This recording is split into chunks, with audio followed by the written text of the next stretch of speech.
So many other presidents have done such vile things. I hate doing this, man, but it's like you can cite like Obama with the bombings in Saudi Arabia were horrific, right? But he didn't lose support for that. Wait, but you, as like, what did you say, you are a reason-based voter? Yes. I feel like that should be the whole point, is that it doesn't matter party lines, it doesn't matter the history of what other presidents have done. You should be speaking out against sending people to torture camps with no due process. That should be something, as a reasonable person who is not bound by party lines, who is not bound by allegiance to a person. That's what this should be. When our current president sent 300 people to a torture camp and then is refusing to bring them back and has an agreement to keep them there, and we're paying to do it, it's really, really easy to say, oh, I condemn that, and then just move on. That kind of condemnation means absolutely nothing to me. No, it's really not. That's it. No, you're just lying. You're intellectually dishonest. There's no way. It's the reason why this war started. No, it isn't. Yes, it is. Wait, how could this have been the start of the war if Trump pulled out of it? Because Trump pulled out of it because it was a pointless agreement. Okay, so how did it start the war if it wasn't active? Okay, you kind of got me there. Yeah, yes. Okay. Do you okay? So on a very, very fundamental level, do we agree that Russia shouldn't have invaded Ukraine? Let me explain this, because yes, on a baseline, you're undoing all of the good faith from our conversation. No. Yes, I do, but you have to realize the context. If you want to see more content like this, make sure you subscribe to the YouTube channel and follow me on Instagram and TikTok at Rinyald. And if you disagree with anything in the video, make sure you join the Discord and we can have a chat sometime. Damn it. All right, wait, hold on. Let me cook. Okay. No, wait, hold on. This fucks it. Because, like, now my camera's right in front of... Okay, never mind. We're just doing full screen. Never mind. Can't have shit here. Okay. How's it going, Jordan? Yeah, how you doing, man? I'm doing okay. Okay. You want to get to your little topic here? Say that one more time. You want to get into your little topic here? So you said Trump has been terrible. Yeah, sure, we can. Okay. Mm-hmm. So I always want to understand people first and try to understand like where they're coming from before I try to refute points and stuff like that. So, like, what is your personal takes on everything? Like positives, negatives, like where are you standing at? It's sad because a lot of the positives that I saw in the Trump administration kind of got erased. I really liked that he was focusing on nuclear energy. I thought that was a really, really cool thing. I think nuclear energy is a good topic that a lot of people refuse to touch, but now we just got a bill that ended up cutting a lot of the tax cuts that we would give to nuclear energy, so I didn't really love that. I think the tariffs have been bad. I think the immigration handling has been kind of evil. I think that the January 6th pardons were really, really bad. I think Doge was a failure. I think the cuts to the federal government were probably ill-advised. His general theory of governance, I just don't love either. I don't know. I mean, like, as a potential positive, I guess I like some of the trade deals that are coming out. But again, I feel like there were better ways to go about getting those trade deals than the tariffs. I like that he resumed funding to Ukraine. I think that was good. I've really got no stake in the fight in Israel or Palestine. That's fair. Yeah, that's fair. So yeah, I guess I just want to let's roll back here. So like, I think one of the things you said was the tariffs. So number one, what specific tariffs are you talking? Do you mean the steel import tariff? Like which specific ones? Just his general approach to tariffs. I don't really like the steel tariffs, but I mean like the announcing of the broad reciprocal blanket tariffs. Based off of trade deficits, I thought was really ill-advised. I think the tariffs from his first term already showed very negative effects for domestic employment, domestic production. I think that the idea of like fairing up trade deficits is just kind of bad in general. I think his philosophy of pulling back the US's stage on the or presence on the world stage is not good, and like kind of onshoring more domestic thing and trying to cut back on globalization is leaving a lot of gaps that will go on to be filled by China. There's a lot of problems. Yeah, sure. So I think the tariffs were, I mean, I think a lot of it had to do with retaliation for the United States being ripped off in the first place. Like Mhm. Canada was like the Canada was damn near like nearly 100% subsidized, and that was kind of like fucking up our books as well. I don't agree. I don't agree with the China thing. I think anytime you take a first world country that's that powerful, their GDP being that high, throwing tariffs on them, they would just jack up the prices for consumers. Like the consumers will eat the tax hit, but more often than not. Mhm. I think what Trump was really banking on was that 90-day term thing where his bill would pass and he would probably pull those back anyway. I haven't seen one president that really made tariffs all too useful. Like tariffs are such a tricky game that you get economically because it really depends on the consumer habits and like what they're buying, what the needs are, and like what era we're in, like what Yeah, because obviously, like for example, like cotton was needed a lot more, back then, than it Uh-huh. is now, bro. Uh-huh. Like it's just certain buyer habits that are just different, and I will agree with you there. Trump's tariffs are more so like, okay, yeah, fuck you for a little bit while I get Mhm. this bill passed, and when I get it passed, we're going to normal. That's kind of like where I stand with that. That's kind of like it was like okay, I guess like that's a deterrent, sure. Yeah, But I think that's bad. I think it has a bad effect on our relations. companies. And it has a bad effect on foreign relations. Yeah. Yeah. So I'll just go ahead and just clarify here, like where I stand, Mhm. in terms of like what I like about Trump. I've always been the type of political historian or political, you know, in terms of participating in politics via foreign policy. It's my biggest thing. I always Gotcha. believe that the geopolitical state of the world is the most important thing. Domestic, more often than not, takes care of itself. I think we're a prosperous enough nation that the economy goes here and there. I think each president should be physically conservative and try to hit the deficit as low as we can. Um, I'm sure you're which pleased with Trump how is Donald Trump is doing Trump right is now on that. yeah, no, of course not. I'm a physical conservative. I hate when our deficit goes up. It's bullshit. It, Mhm. it, it fucks with our value of the dollar, foreign in a foreign sense, Mhm. and it fucks things up. So, but I do think in terms of his foreign policy, like my biggest thing right now is I do like that not like morally because obviously anybody dying is bad, but I do agree with us taking care of the uranium enrichment facilities in Iran. It was Sure. very necessary.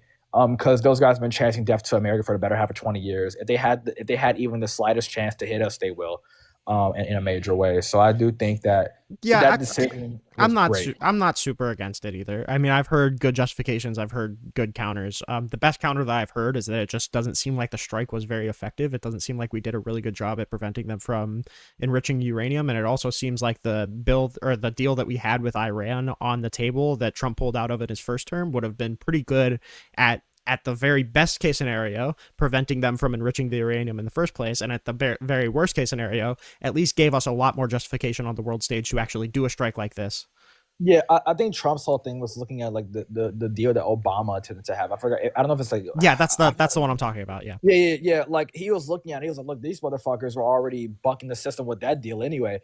And they were. I mean, there was substantiated proof that these guys were going behind our backs, doing the uranium enrichment regardless. Yeah, He sure. was like, you know what? I've heard that. Yeah, but the problem is that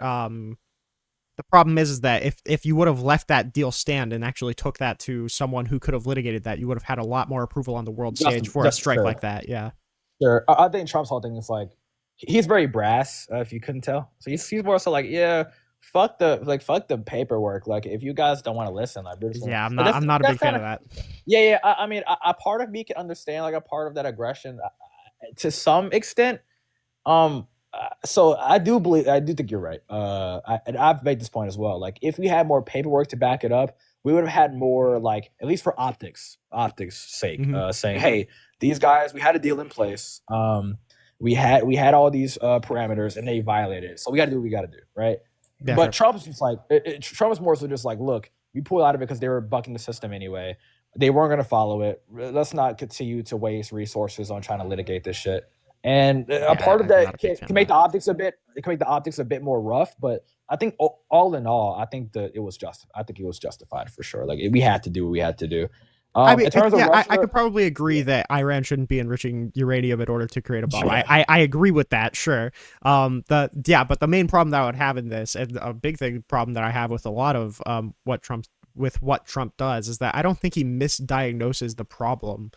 In certain situations, he absolutely does, but I don't think in a lot of situations he misdiagnoses the problem. It's that he either doesn't do anything to address it, or tries to address it in a very unideal way. extreme. Yeah, in the case with Iran, I feel like he just addressed it in a bad way.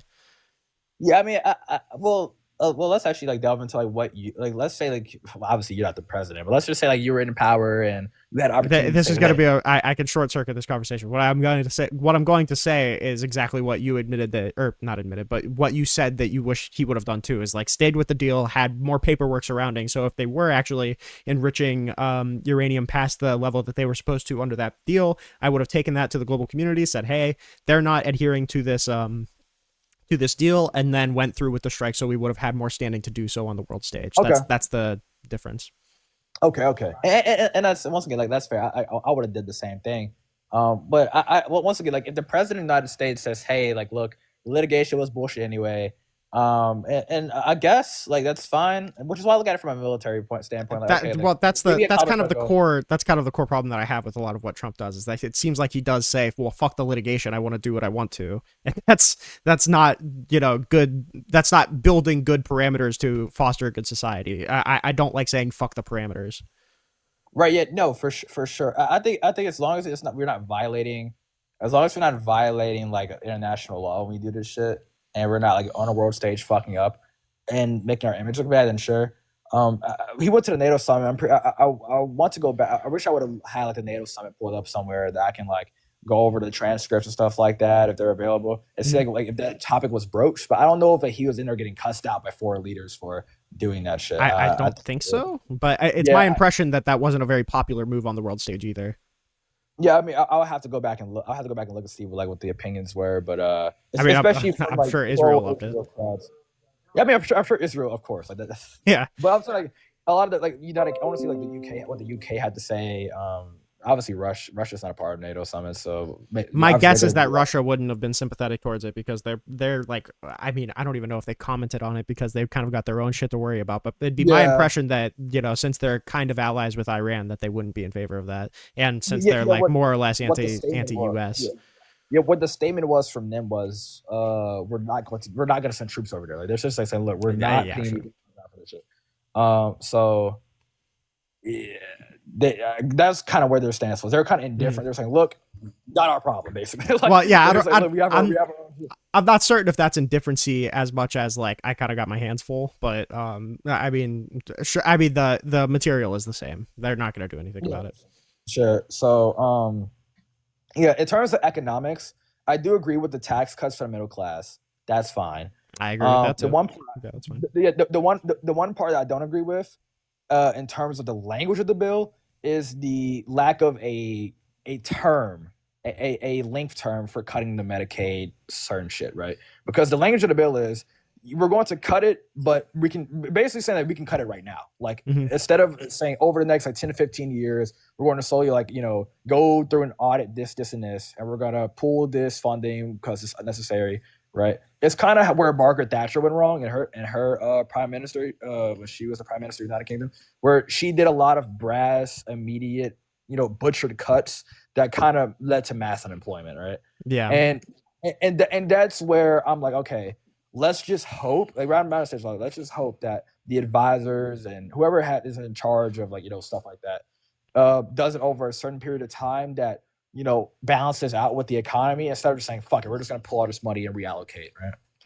Yeah, so I haven't done a whole ton of reading into the big beautiful bill. It's just not really in alignment with what my problems are with the current Trump administration. But like, from what I know of the bill, my main problems are with the energy provisions, like what they did for clean energy, what they did for fossil fuel subsidies, what they did for nuclear energy, and then the border aspect, just like endlessly funding ICE, giving them like one of the biggest fundings for, I think it's the biggest law enforcement funding that we have, and the cuts to SNAP I didn't like, and generally like cutting taxes for the ultra wealthy when we're, you know, when you were elected to focus on the debt is probably misguided. Yeah, I mean, and once like, I do think like, and I'm obviously Republican. I do agree with how Obama addressed the deficit. Like it's funny because a lot of ways Obama was a fiscal conservative. Like he did a lot of fiscally Republican shit. The way that he addressed the deficit, I wish Trump would do more, so like more to do, you know, in that avenue. But I think what Trump wants to do more is like kind of like bargain down prices on the front end while eating the cost on the back end with the deficit. That's kind of like that's kind of like what it's looking like.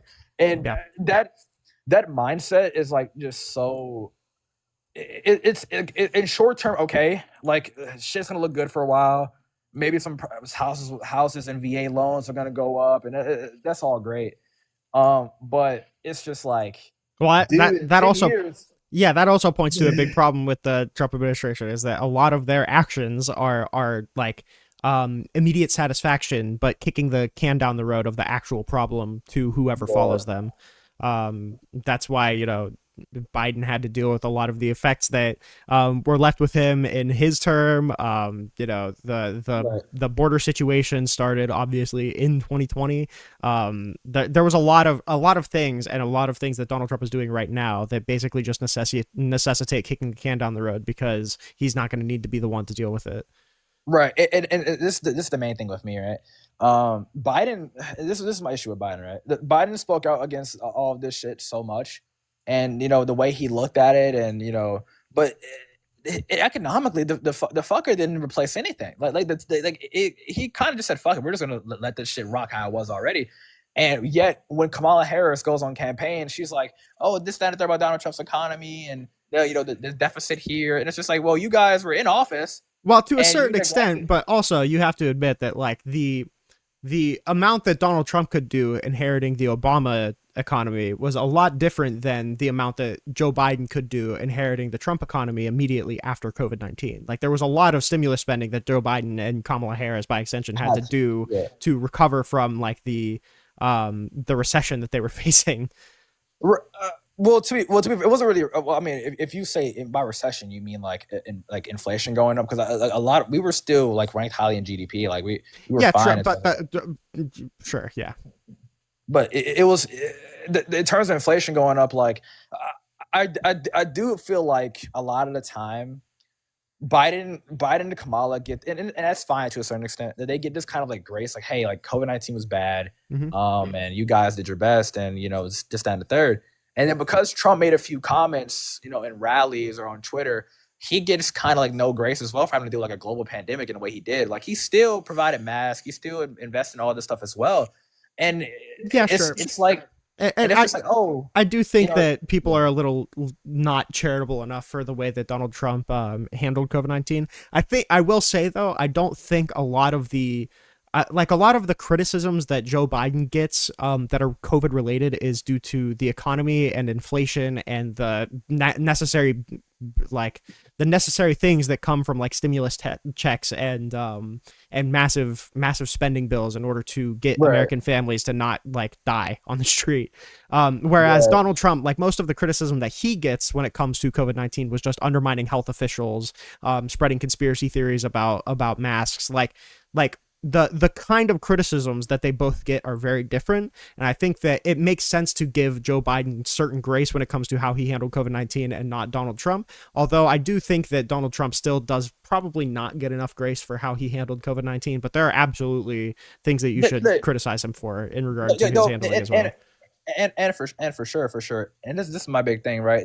My whole thing with Trump, and this is coming from a person who, just to make sure you understand like where my philosophy comes from. My favorite president is Eisenhower, right? That's my favorite president like ever, right? So in terms of like his mouth, like that's like the biggest thing that gets him like on the bad side of people. Like policy, like a lot of his policy is pretty especially like some of the tax cuts, and some like the ideology when it comes to like immigration. A lot of shit is pretty common on both sides of the aisle. Like you want to talk about Obama? Obama couldn't stand that shit. He kicked people out a lot, like way more than Trump ever did. I mean, we can have a separate discussion. I mean, like if you want to talk about the differences in immigration policy, we can. But I reject that they're the same.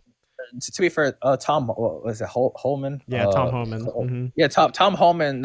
Whatever the fuck he's doing with like not checking people's like credentials before locking them up is like. Yeah, that's like a really big thing, though. Like that's a really big thing. And it's like, what the fuck? Like you're kind of like tripping right now. Like you can't just go around locking citizens up like without actually checking like their credentials and making sure that if they have warrants or not. Like maybe like just give everybody due process. Like you have 4 years. Maybe. Like you have 4 years to get this done. Like you don't have to. You don't have to sit here and you feel what I'm saying? Like I mean, so the separation, what I think separates Donald Trump and Obama is that Donald Trump, a lot of what he's doing is illegal. Like that's the like a really big separation. It's a part of it's just delegates that are doing a lot of the shit for sure. I mean, yeah, but I mean, it's not like they're doing it without direction from Donald Trump. Like, do you think that asylum would be suspended at the southern border right now if Donald Trump didn't sign the executive order? Like, these are all approved by Donald Trump, or like the Alien Enemies Act thing that was signed by Donald Trump. So my big thing is the asylum. That's so slippery. This is why, like I told you before, like a lot of my political commentary is foreign because I feel like that's more black and white than domestic because it gets so. And not to mention, like, I'm more educated on foreign policy than I am domestic, which is crazy given I'm American first. But I'm not gonna lie to you. I feel like a lot of the domestic policy, specifically when it regards to the deportations, are very black and white. I feel like it's very, very black and white, cut and dry against Donald Trump. In terms of like eliminating asylum, that's not illegal. Like especially when it comes through an executive order, it is. Well, no. Well, I'll explain. So just to make sure we're on the same page, can you give me the exact executive order that he signed? We could like maybe go over it. Yeah, sure. Give me 1 second. I've got a link to it. Sure. Okay. Which I'm pretty sure a judge has already ruled on this being illegal.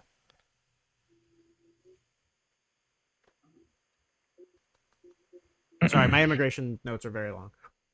Yeah, bro. Trust me. Like I get it. Like I gotta go through a lot. I gotta go through a lot of my shit too. That's I want to avoid T copying though because I don't want to seem like I'm not paying attention. No. You're good. I get it. Okay, yeah, here it is. Guaranteeing the state's protection against invasion. Okay. That was the name of the executive order. Okay. Can you like read some like a summary? Yeah, so basically what he did is he declared people coming into the southern border as an invading force. And he said that in order to protect the states from invasion, we are suspending physical entry into the southern border because it constitutes an invasion. Okay, so I get the scope of what he's trying to accomplish, but the wording of it is kind of fucked up because that makes the assumption that all people who come to the southern border are a part of an invading force, right? Yeah. So I'm pretty sure you can agree. How I would reword this is it has to be like context dependent, right? So if there are people who don't have valid asylum claims, like who are not refugees and are just random people walking up to the border, they should be able to be stopped. But if they are indeed refugees that have valid asylum claims, then we can process them through, right? Well, that's kind of like the problem that we run into two problems there. The first problem that we run into is that we can't litigate whether or not someone has an asylum claim without giving them an asylum ruling, and we don't have the resources in order to give somebody an asylum ruling right on the border the second that they come and claim asylum. So that's the first big point. But what about Remain in Mexico is kind of like my second. Remain in Mexico, I have separate problems with that we can tackle in a second. The second problem that I have is that I'm always inherently skeptical of presidents using emergency powers in order to stop something that's designated by Congress. An executive order isn't supposed to be able to overwrite an act by Congress, and he's invoking an emergency power in a very, very bad faith way, and I don't think that any definition of invasion could really fit this this kind of power being taken. And if you remove the invader or the invasion language, then you remove his legal ability to even sign an executive order like this. Right. So my biggest thing is this, right? So I think, and you can correct me, well, not correct me, but you can step in if you disagree with what I'm saying. Yep. Here's how I believe that we should handle this in terms of border. So obviously I agree that border for every sovereign nation has the right to have closed borders. That's fine. Every sovereign nation has the right to have closed borders. Sure. Now, when it comes to people coming up to the border or seeking entry into the country, I do believe that if I'm not mistaken, these roads are initially restricted, right? Are they just open season to just walk up to the gates like that? I don't know if that's so. Right now, I mean, physical entry is suspended, but I mean, if you're apprehended by Border Patrol and you end up saying that you're an asylum seeker, that you declare that you're seeking asylum, then they can't turn you away, or they're not supposed to be able to. Right. So I think the biggest thing is because we're already investing a lot of money into this shit anyway. Like we're already putting a lot of bread into deportations and immigration law. What I do think there should be is more closer embassies alongside the southern border, like closer embassies that they can say, "Hi, here, you're going to stay here, like in a humanitarian, neutral spot where we process your asylum claims. We cannot let you into the country to send you off into like a inside the nation where we're going to give you credit and we're going to give you all this, that, and the third. I think we should keep you at an embassy that is meant for large inhabitation of refugee seekers, right? And we could maybe agree with that, but the problem is that you would need an act of Congress for that, and the Republicans are not interested in passing any sort of border reform. They just want to kind of keep them in Mexico so they can be trafficked by the cartel. That's the idea. Which, well, I don't know if their specific goals have them tracked by the cartel, but yeah, but I mean, if you're telling them like you're seeking asylum from political persecution, so we're going to have you stay in the border cities in Mexico while your asylum claim is being litigated. There was a study done on Remain in Mexico for around 600 people who were forced to stay in Mexico while their claims were being litigated, and 26% reported being kidnapped being kidnapped in Mexico. Right, which they reported that, or that there was like a litigation where they were indeed kidnapped? They reported being kidnapped. Oh, okay. So I'm not gonna sit here and act like everybody's sitting here like lying about being like knocked off the fucking street. That's pretty extreme to lie about, but and 50% reported being at risk of theft, extortion, kidnapping, gender-based violence. 32 mentioned a lack of documentation as a barrier for accessing health information. 26 reported being kidnapped at the border at least once. Many stated that they were kidnapped multiple times. And like that's believable. Like we have stories of the cartel extorting people who are looking to come into the U.S. That's right. Yeah. Yeah. So yeah, once again, I'm not gonna say here like these guys are just like doing that shit for optics. Like I'm sure these guys have dealt with persecution. Like the big thing is for me, at least personally, like as a Republican, is when you get to like the MS-13 getting across the border, Blake and Riley being killed and raped, stuff like that. That's when we're getting to a point of like, okay, what the fuck? Like now we're just letting people in who are clearly gang members, who are clearly like, I don't know if we can say terrorists or on this app, but they're clearly terrorists. Well, you already said it, but you're good. But it's like, okay, are we just gonna sit back and be complacent and let this shit keep happening in the name of diplomacy, or are we gonna take action to make sure these people are taken care of, right? I mean, there's something to be said about if you have some sort of suspicion that you should not be able to walk freely in the United States, that's fine. But the problem is that right now we have completely suspended asylum claims, which is really, really crazy. And B, any reform to the asylum process is exclusively being offered by the Democrats. The Republicans have no desire to reform the asylum process. They just want to shut it down. Yeah, which is, I think that's more of an extreme, I don't want to say extreme, but it's more so of like a closed-minded way of looking at it. Because once again, like as somebody who voted, registered to vote for Trump, I would have supported the Republican candidate if it had been Nikki Haley, for all I give a damn.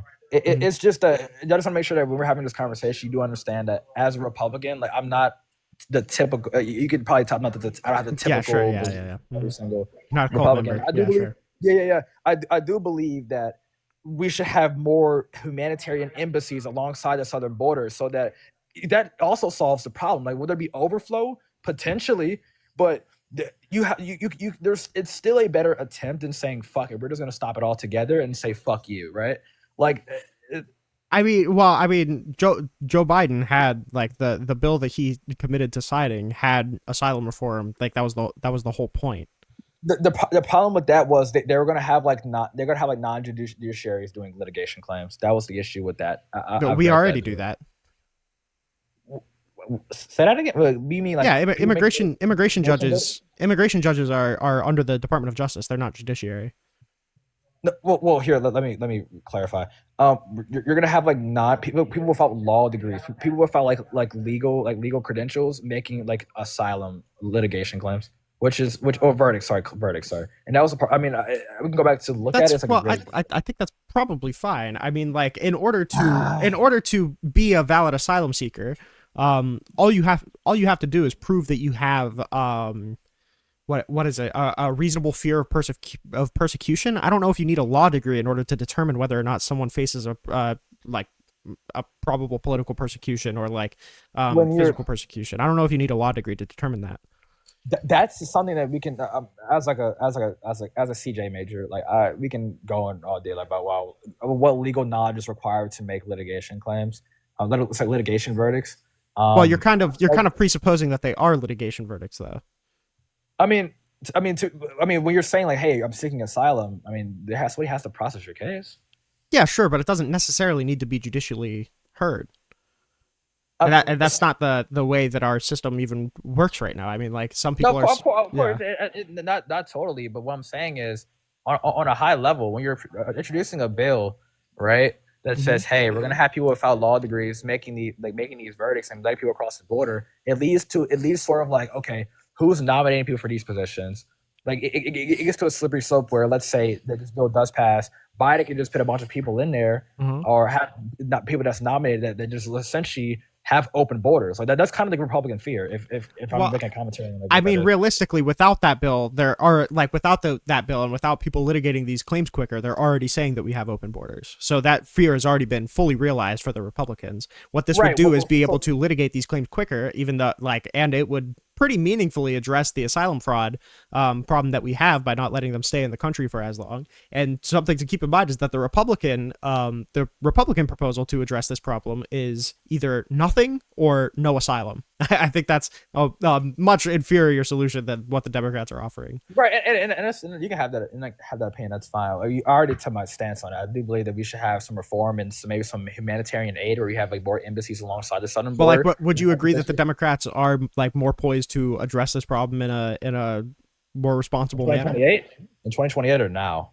At the past election, the 2024 election, like they were way more poised to address this issue. No. The way, as far as I'm concerned, the bill that was declined, I would have declined the bill too. I just would have proposed a different one if I was in power, right? But I'm not there, right? I mean, like Donald Trump was. Kamala Harris is essentially saying, let's just do how we've been doing. Like she wouldn't have reproposed the bill. She knew it would get struck down anyway. Well, no. Wait, I reject that. I mean, like this was something that was created to be bipartisan. It was written by a Republican. They already knew that they would get the Republicans to sign on to it. There may have been some Democratic holdouts, but that bill absolutely had popular support to pass. And the reason that it didn't was because Donald Trump was making calls to Congress people saying we need to strike this bill down, and he explicitly cited that it would be a good election issue. Yeah, but once again, the Republican, especially Republicans that are pro-Trump, would have struck this bill wouldn't have passed, and it didn't pass. It had the popular support outside of Donald Trump's lobbying, though. Yeah, but that's the majority of the Republican House. I mean, it would have gotten fucked like on that scale. Like let's say Trump lost the election, the House and Senate were still Republican. Like I'm saying on the merits, this bill would have passed had Donald Trump not called the Congress people. And the thing that I'm citing is that it had the popular support to pass, and it was written by a Republican. The only holdouts would have been the Democrats, and the Democrats weren't really needed to pass a bill like that. Right. Yeah. So one. I don't know what the effect was because it was because the voting. I don't think voting even had started at the time. Donald Trump did Donald Trump make these calls like in the middle of like them debating on the floor. Like Yeah, I don't know I think after it was introduced, yeah. so there was already like a count going on, like there was a yay nay like going on. I don't think that they had voted on the. I don't think it made it to the voting stage. Right. So if let's say like in the middle of that shit happening, Trump had made the call, like you saw like a bunch of Republican nays pop up, then I would say, yeah, damn, like Trump had a crazy impact. But we don't really know like what the Republicans would have done anyway, because yeah, there was support, from certain factions, but it wasn't like this foregone. Well, I mean, we conclusion have there are absolutely ways to measure whether or not a bill is going to pass without doing a direct vote on it. Somebody in chat is also saying that it made it to the voting stage, but there is way to judge popularity of a bill or likelihood to pass of a bill without direct votes on it. I mean, like when we saw the big beautiful bill going through, we saw Thomas Massey report early that a lot of the Republicans were going to be holdouts in the House stage. Chronics in chat said 49 to 50 fail, but yes, it was mainly influenced by Trump to fail. Yeah, so so it was like two votes away from passing. Yeah, I mean, once like, well, to be fair, like the big beautiful bill was like what it was like. There's a margin for it in the House. Like it just depends on, you know what I mean. Like it's optics, but like who has the majority, especially after this election. Like, so we're saying post 2024, right? Mm-hmm. The Senate and the House were indeed Republican, and these Republicans in the Senate and the House were definitely anti this bill, especially with Trump at the helm of this, right? Yeah, like, now they are because they're at the political direction of Donald Trump. Yeah, sure. But I'm saying if Trump had failed, on the world stage and on the presidential election, these guys probably still would have held it down. Like I guarantee it, because he would have tried to run again in 2028. They knew this. And this is why there was like a big rave about the 2022 Republican boost going through it in midterms, because they even when they were down, these fuckers backed Trump regardless, even when Trump wasn't even in office. The only point that I'm making by bringing this bill up is that this is a solid solution that the Democrats had and that they had planned to sign into law had it passed Congress. And the reason that it didn't pass is because Donald Trump was calling Congress people in order to prevent it passing. It was 11 votes, by the way. Okay, yeah, sure. But like the person that confirmed that literally said Trump was mainly influenced it to fail, and it would be one thing, and this is a Trump strategy as well, to blindly try to repeal something with concepts of a plan to replace it. He was called to kill this bill. He called it an election issue, and now that he's in office, he has no border bill. The only action that we've seen legislatively even planned to take place was just more funding towards ICE. Sure, and once again, like, I think Trump's way of handling things is, we've talked about this earlier. It's a lot of like, I say, okay, let's get out there, be brass, be aggressive, and like just go for the throat of the issue, which in politics, this works in like a lot of sports and a lot of debates, but like when it comes to politics, bro, and humanitarian issues, like handling it this aggressively and this fast could definitely lead to a lot of optics issues. But I think on the back end, well, it's led to humanitarian issues too. Like it's not just optics issue. Yeah. It's like we have 200 to 300 confirmed people in a torture camp that didn't get their due process before they were deported. Like it's like that bad. Yeah, and if I'm not wrong, I'm pretty sure the Trump camp's called an administrative error. For one of them, yeah. For Abrego Garcia, that was an administrative error because he had a withholding order, but they deported him to CCOT anyway, and he reported getting tortured there. Shit. Well, I've talked about this with like a lot of Democrats. I was like, yeah, that's not good. But it's like what I said, right? Like a lot of this shit is due to like having the right idea, but then being too aggressive about it on the back end, right? Like, yes, a lot of the ideas, a lot of the ideologies Trump stand for, I do agree with. But my main criticism is like, look, you handle it in too much of a brass way for it to be effective. And at least in the short term, I think long term, I feel like even there, you're kind of whitewashing how bad the execution of a lot of these things were. I mean, once again, I mean, the overall mission is being accomplished as long as we're getting illegal aliens that are, especially criminals, like MS-13s. As long as they're gone, that's great. Like that's fucking great. But news. I mean, if you're doing it without due process, without being able to litigate whether or not they are actually a part of that gang, then we wouldn't say that that's a good way to get rid of gangs in the U.S., right? This is pretty liberal of me, but like, fuck due process for MS-13 members. Like those fuckers could be deported to Alcatraz, and I wouldn't care. Bro, Like, how do you determine they're an MS-13 member without due process?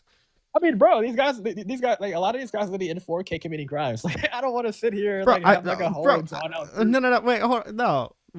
We afford murderers due process. That's like a fundamental part of our justice system because we can't determine that you're a murderer unless you have due process. At least those guys are American citizens, bro. These guys came here illegally, committed terroristic actions. Like the guy, bro, they have this. They have the same fundamental right to due process. Trump does not need due process in the current situation in the U.S. Not for MS-13 members. Yes, they do. They do.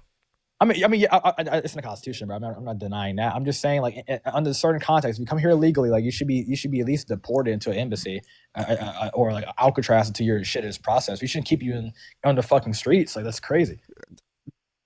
Well, first of all, the people that we sent to CCOT are staying in CCOT. First of all, Sure. So it's not like while your claim's being litigated. It's like we are condemning 300 people with no due process to CCOT.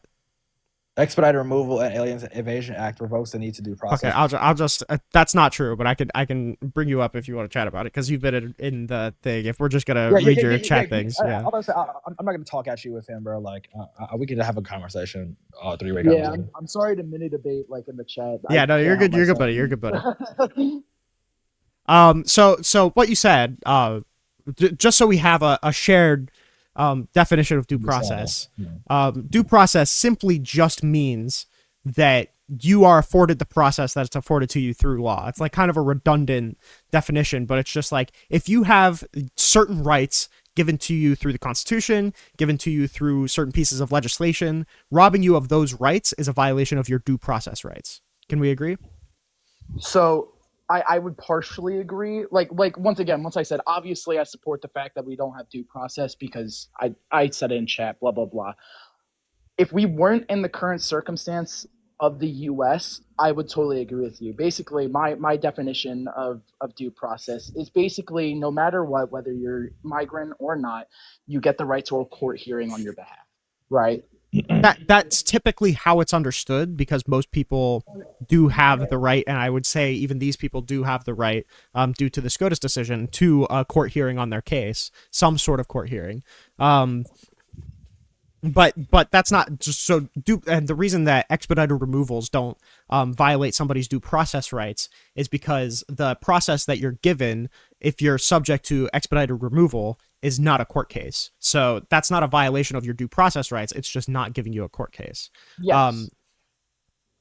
But when it comes to Alien Enemies Act removals, the Supreme Court already ruled that these people are entitled to habeas corpus, which is the legal ability to challenge your detention by the government, and that, you know, the president and not necessarily the president, but DHS and ICE were trying to get these people onto airplanes and ship them out of the country as quickly as possible without giving them the ability to reach out to a lawyer, without giving them the ability to challenge whether or not they were part of a gang, without giving them the ability to even contest their age because that's part of the Alien Enemies Act. So not giving them the ability to contest any of those things is a violation of their due process rights because Ludecky v. Watkins and now JGG versus Trump, and also now WMM versus Trump ruled that these are the rights that they have. They have the right to written notice of deportability and the ability to challenge somehow, now litigated as through habeas corpus, whether or not they're in the gang that they said they are, whether or not they are 14 years or older, and whether or not they are, you know, a certain national of a certain country. Right, and just very quickly on that. So with the expedited removal and Alien Evasion Act, right? The whole thing about the situation that's kind of that's the optics and like the risk reward factor of it is this, right? Yes, that does remove that due process factor in some capacity, but the risk you run is exactly what happened with the Supreme Court situation, where it's like, oh shit, on the back end you fucked up. The problem is that we're just kind of incorrectly using the term due process. Like due process literally just means the process afforded to you in law. So if you're subject to a legal thing, then you can't be robbed of your due process because it like the process necessitates the legal thing. You can't pass a law to rob somebody of their due process rights because once you pass that law, that is your due process rights. But you see how that's loose? You see how it's so loose in the Constitution, though? Like that's very loose. Like it is loose, but this is a very clear situation of it, where we've already litigated. The Supreme Court has already litigated that you are entitled to some right to challenge your designation as an alien enemy, and these people weren't given that ability while they were being shipped onto planes as quickly as possible and sent out of the country. Like, that's a very clear situation of robbing their due process rights. I know Chronix wanted to respond to that. It's not crazy broad over. So like they were. I can give a few examples, just very broad examples. I won't go crazy into them. You can look them up if you need to. Habeas corpus was applied to the Remain in Mexico Act, which is why that was partially blocked. It was applied to the zero tolerance of the family separation, which I don't know if that still applies because of the whole birthright citizenship thing, but in 2025 it has been applied to it. That's kind of my point there. And immigrants have successfully challenged detention or denial. It mostly goes with asylum because, like I said, with in the chat, asylum still is going on.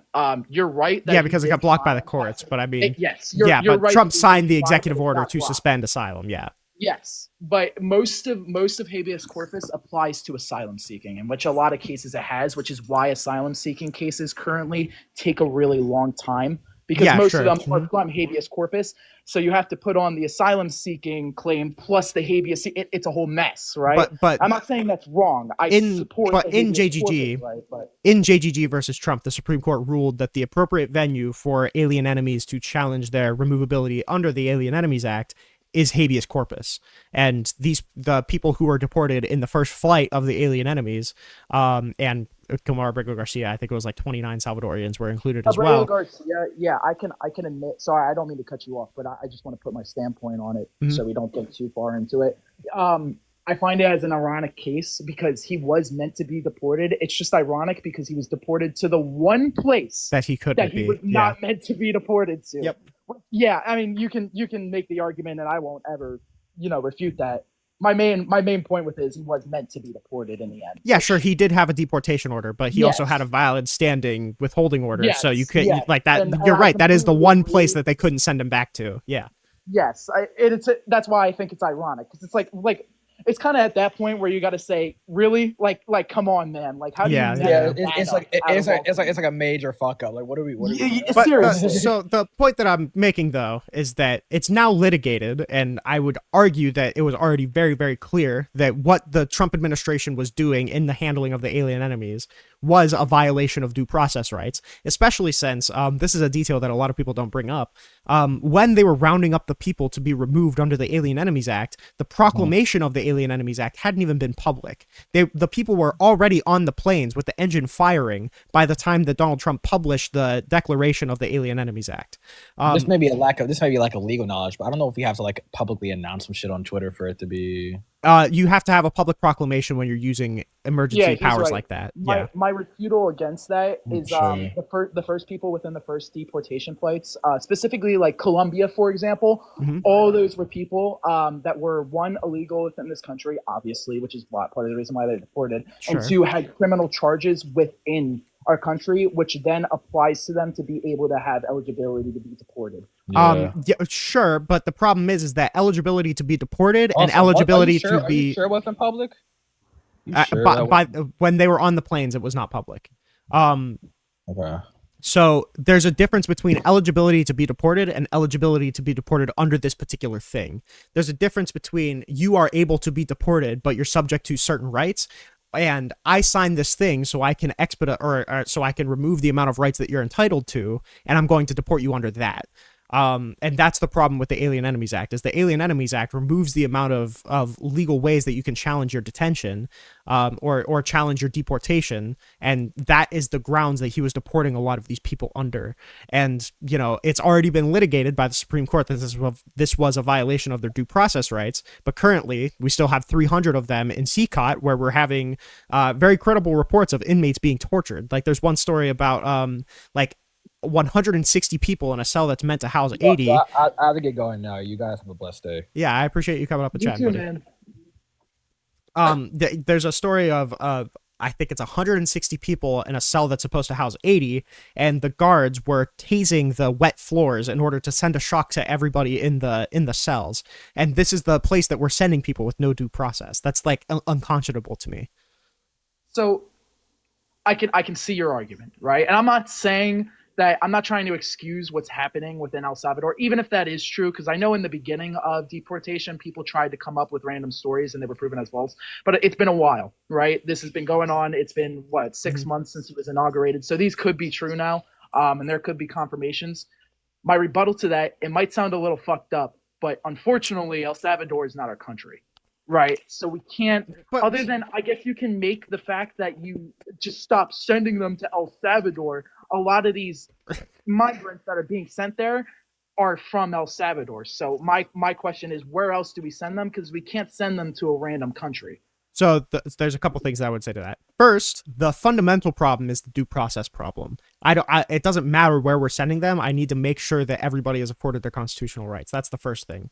The second thing is, them being nationals of El Salvador isn't particularly relevant because there was also, on the first flight, 23 Venezuelans that we sent on that flight. So their national origin doesn't really seem to have any effect, and it's more so that we just have an agreement to store people in CCOT, and that kind of hits at the third thing, is that we have an agreement to store people in CCOT. Like, that particular prison where we have, like, hundreds of credible claims from former detainees that, like, they watched their cellmate get beaten to death by a police officer, or that they were shocking the floors of the overcapacitated cell blocks, like, and that when we have an agreement with Bukele that we're paying people to send them to that particular prison. It's like, that is insane. So yeah, I mean, I can understand the moral argument of it, right? My argument at the end of the day is, while I might agree with you on the moral argument, specifically, and we can get to the due process thing in a moment, and I will. Specifically, the agreement with CCOT does not make us sending to El Salvador illegal, despite how they're getting treated. You can have your argument sending with them moral, and yes. I can understand it. I can agree with it even. I mean, it depends on their charges within, because like I said, the first flights were people that were criminally charged, right? Depends on their charges. You know, I might have varying opinions on different cases, but in general, as a general basis, people should not be tortured, right? I appreciate you at least agreeing with that. Yeah, pretty sure. Much everybody in the world, except maybe some random few people, could agree on that, right? Do you have, so just out of curiosity, well, okay, let me make this preface and then I want to ask you this question. So Yes. preface that I would make is that I do want to make sure, because you hit at something important. There's a difference between legal justification and moral justification. Or moral pushback and legal pushback. The legal pushback that I would give is that the people on the first round of the Alien Enemies Act deportations were not given due process. That's the legal argument that I'm making. That's what I was gonna get. The moral argument that I'm making, beyond the legal thing, I don't care if this is legal. This is that we shouldn't be sending them to CCOT. That's the moral part of it. I don't care if that's legal. It may or may not be. If we have an agreement with El Salvador, it's my impression that it is legal. It's wildly immoral. But if we can separate those two arguments out, because it seems like you agree with me on the moral argument at least, which, to be honest, I would say is grounds enough to absolutely 1000% condemn Donald Trump. But the legal argument is a separate thing, and if you want to hit at that, we can. Yeah, so I think I would agree with you on the moral argument under one condition, purely the fact that we have a deal with them, and it's hard to get a deal with other countries, because obviously other countries don't want violent criminals coming into their country, specifically talking with the first couple of flights, right? We've referenced that a couple of times. And I think sending them to a jail like that is better than sending them to the middle of nowhere to fend for themselves, to just get arrested anyway. Well, the answer would be like holding them in the domestic cell. That would be the answer, is hold like doing the current detention methods that we have. That would be the answer. Yeah, and I can agree with that. The problem, do you mean the domestic cell within the U.S.? Yes, yeah. Okay, then I can agree with that. There's a little bit of a problem I could see with cells getting backed up and cells getting clammed and filled and blah, blah, blah. But as a baseline, yeah, sure, but I mean, that already exists in CCOT. Like, there's obvious evidence of overcrowding in CCOT as well. What I'm saying is, as a baseline, just as a base argument, I can agree with that. I can get behind that, right? Okay. What I would argue for the legal challenge, and what I was going to get to, is this is a little hasty argument because I just looked this up, right? So I'll admit it. A lot of these guys that were deported did use habeas corpus to invoke legal challenges on them. Like here it says, where legal challenge filed, this is just quote, where legal challenge files, yes, legal groups challenge some flights citing lack of due process, blah, blah, blah, which is legal. They can obviously do that. Many had hearings. It says here, this is just all stuff I'm quick quoting. Yeah. And so I am familiar with what you're quoting. There's a couple points that I would make. So the first is that the reason that the big case that set this off is JGG versus Trump. And the reason that JGG versus Trump was able to come about, and this is something that the lawyers had said in I think it was the motion on the TRO, I think it was the hearing on the TRO. The thing that they brought up is that the only reason that JGG was able to file anything is because the deportation flight that was supposed to take off and send him off to CCOT broke down. So he had a little extra time in order to litigate for himself. And then the second thing is also nonprofits or like human rights organizations filing lawsuits on behalf of a particular class doesn't mean that the class had due process. That just means that they managed to get the lawsuit in quick enough. But it seems pretty clear through the details of what happened within JGG versus Trump and further WMM versus Trump is that the Trump administration was doing everything that they possibly could to make these kind of deportations flights happen as quickly as possible in order to prevent this kind of litigation from happening. And we could see that kind of with the testimony that Kilmar Abrego Garcia gave in his case, where ICE officers were repeatedly saying, like, yeah, you'll get your time in front of an immigration judge. You'll get your time in front oh my God, you'll get your time in front of an immigration judge, like multiple reassurances that he would, and then they deported him. So those are the two problems, is that it seems like there was a very, very clear effort from the Trump administration to limit the amount of contests that they could get to these kind of things. And the only reason that this litigation ended up happening was because of failure on Trump's end to do that. So yeah, you make a really good point, and my argument is I might topic switch, but trust me, it's relevant when I start talking to this, because I want to meet a middle ground to see if we can, because we agree on some stuff here with a moral standpoint, blah blah blah. That's the end goal here for me. Yep. So my argument for that is, while I can see the argument that some cases are unconstitutional, and I could see the other side of the argument that most cases are constitutional because a lot of these cases do actually apply habeas corpus. I think my argument for that is the baseline, the middle of the road, is that even while those cases they can be justified, because at the end of the day, Trump only has 4 years to get rid of what's the number, 26.3 million illegal immigrants or something like that. So I believe it is a little rush, and you can make that argument, but I think the rushing is justified. What I think should happen, what I think should happen in order to unite the United States more on this, is I think it should be slowed, but I think it should be slowed with the reasoning of intent that J.D. Vance wins next election if he runs, right? That a Republican nominee would win the next election to keep this process going on and keep it less controversial. No, I don't buy that at all. I mean, the very fact that the Alien Enemies Act was signed is a sign that, because I think it was signed on bad faith grounds, is a sign that Donald Trump's aims is clearly to limit the amount of process that people are given in order to get them out as quickly as possible. And that seems hyper clear to me. I think that the signing of the Alien Enemies Act alone is proof of that, because of the bullshit, declaration of, predatory incursion that he used. But on top of that, I also don't think that the due process rights that these people are given should be conditional at all. I don't think that it's the fact that we should be compromising that, okay, I guess we'll give you these rights as long as we can get the presidency for the next 4 years too. I think that's ridiculous. You're agreeing with me here. And it's not your fault. I just don't think I explained it well enough, right? So I agree with you, and where we agree is that, the Aliens Invasion Act was a specific target to rush due process. Well, not even to rush due process, but to eliminate due process, because due process takes a long time, right? A part of that reason, I would also make the argument that it's justified as a part of that reason, is illegal immigration. Due process takes a long time because one of the main two reasons of immigration courts being backed up right now is the amount of illegal immigration cases that are being made right now, and immigration courts not being funded enough. It's not because of it's not because of illegal immigrant cases. It's because of asylum cases. But that's a legal. Yes, But that's a legal route. That's not because of illegal immigration. That's because of legal immigration. That's because of a flawed system. It's because of both. There's the illegal immigration parts of it and people getting deported, and then there's the asylum part of it of people trying to get into entry. Well, the right? people being well, hold on. The people Sorry. being deported is going to be only exasperated by Donald Trump's efforts, and the legal part, the litigating asylum claims, is a completely legal process. We shouldn't be blaming anybody for that. We should just have border reform, which I argued with the last person. Donald Trump has absolutely no will or desire to get passed. I disagree. I'm glad you brought that up because there was a couple of things that I want to get into, but I have memory loss, man. I'm diagnosed with it, Yeah, short-term memory loss. So that was one of the things that I would want to get into. Is I disagree with the fact that Donald Trump has done nothing to change the border walls. If you mean that in a very literal sense, then technically you would be right.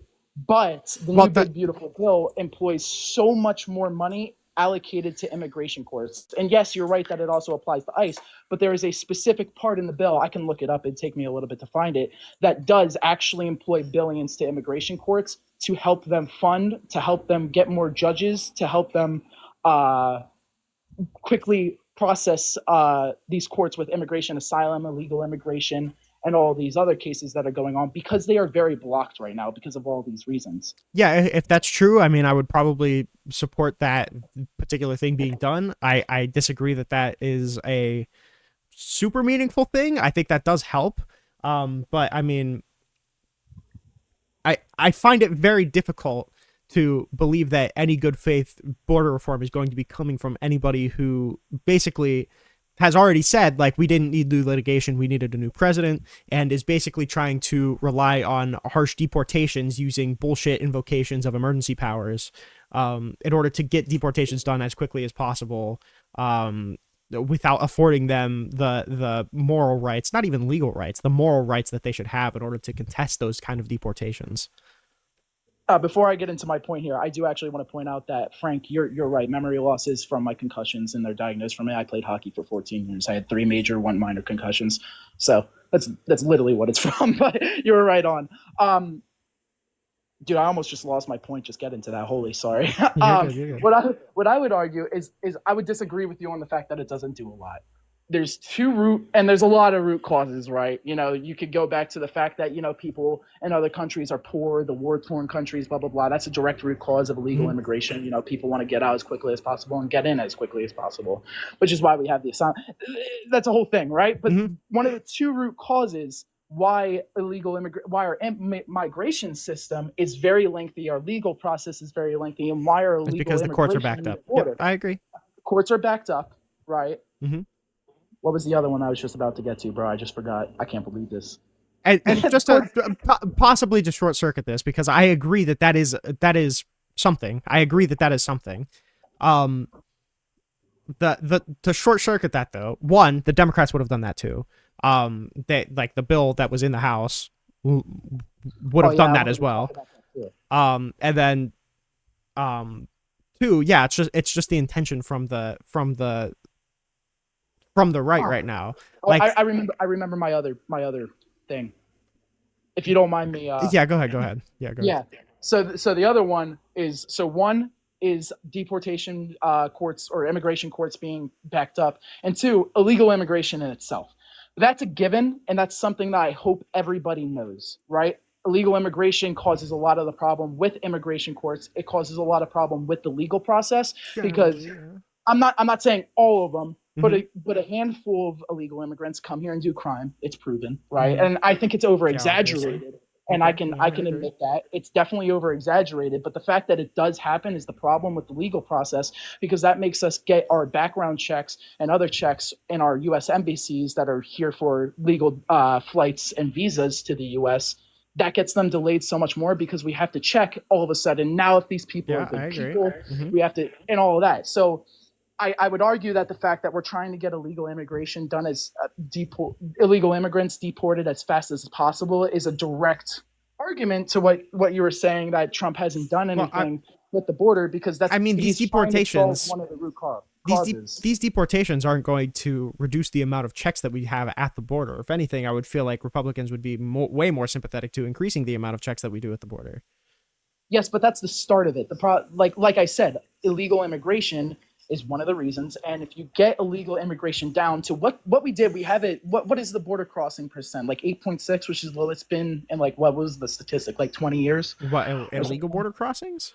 Yeah, It's we my have the impression lowest- that we don't I really forget what the measure that number- statistic. Like that's a very, very hard statistic to measure. Hold on, I'll see if I can look it up because it's pretty important to the argument.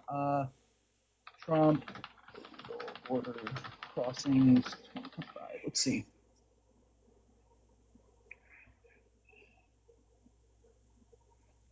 Yeah. Okay. So this is just from the AI, but there's a lot of articles I can go into that this did happen. Border Patrol encounters at the southern border within June of 2025 were at a record low of That's what I was 6,000. suspecting. Yeah, I'm very, very hesitant to go based off of encounter numbers. Those are just that's not a good statistic to measure illegal immigration.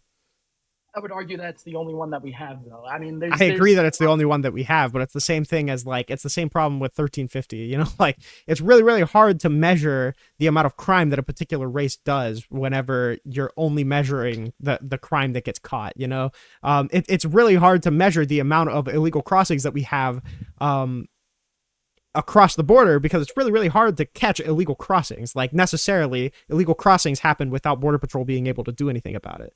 But encounters include like turnaways. They include like a billion different things. I don't think that that's a good way to measure illegal immigration.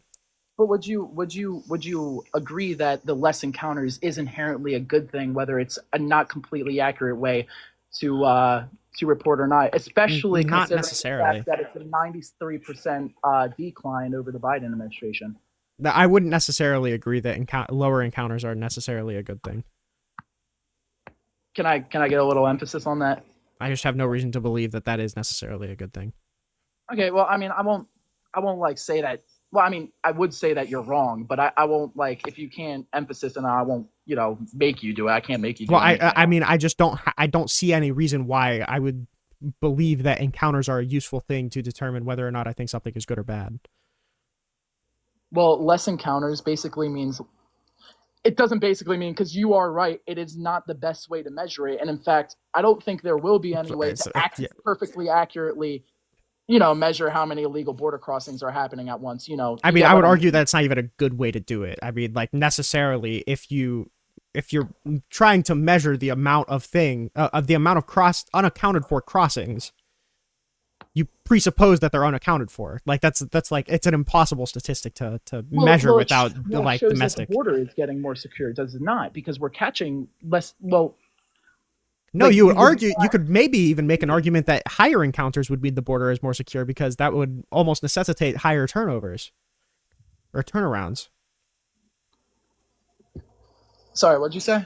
You could almost make the argument that higher encounters means a more secure border because, I mean, it's higher turnarounds. Like Border Patrol is encountering more people.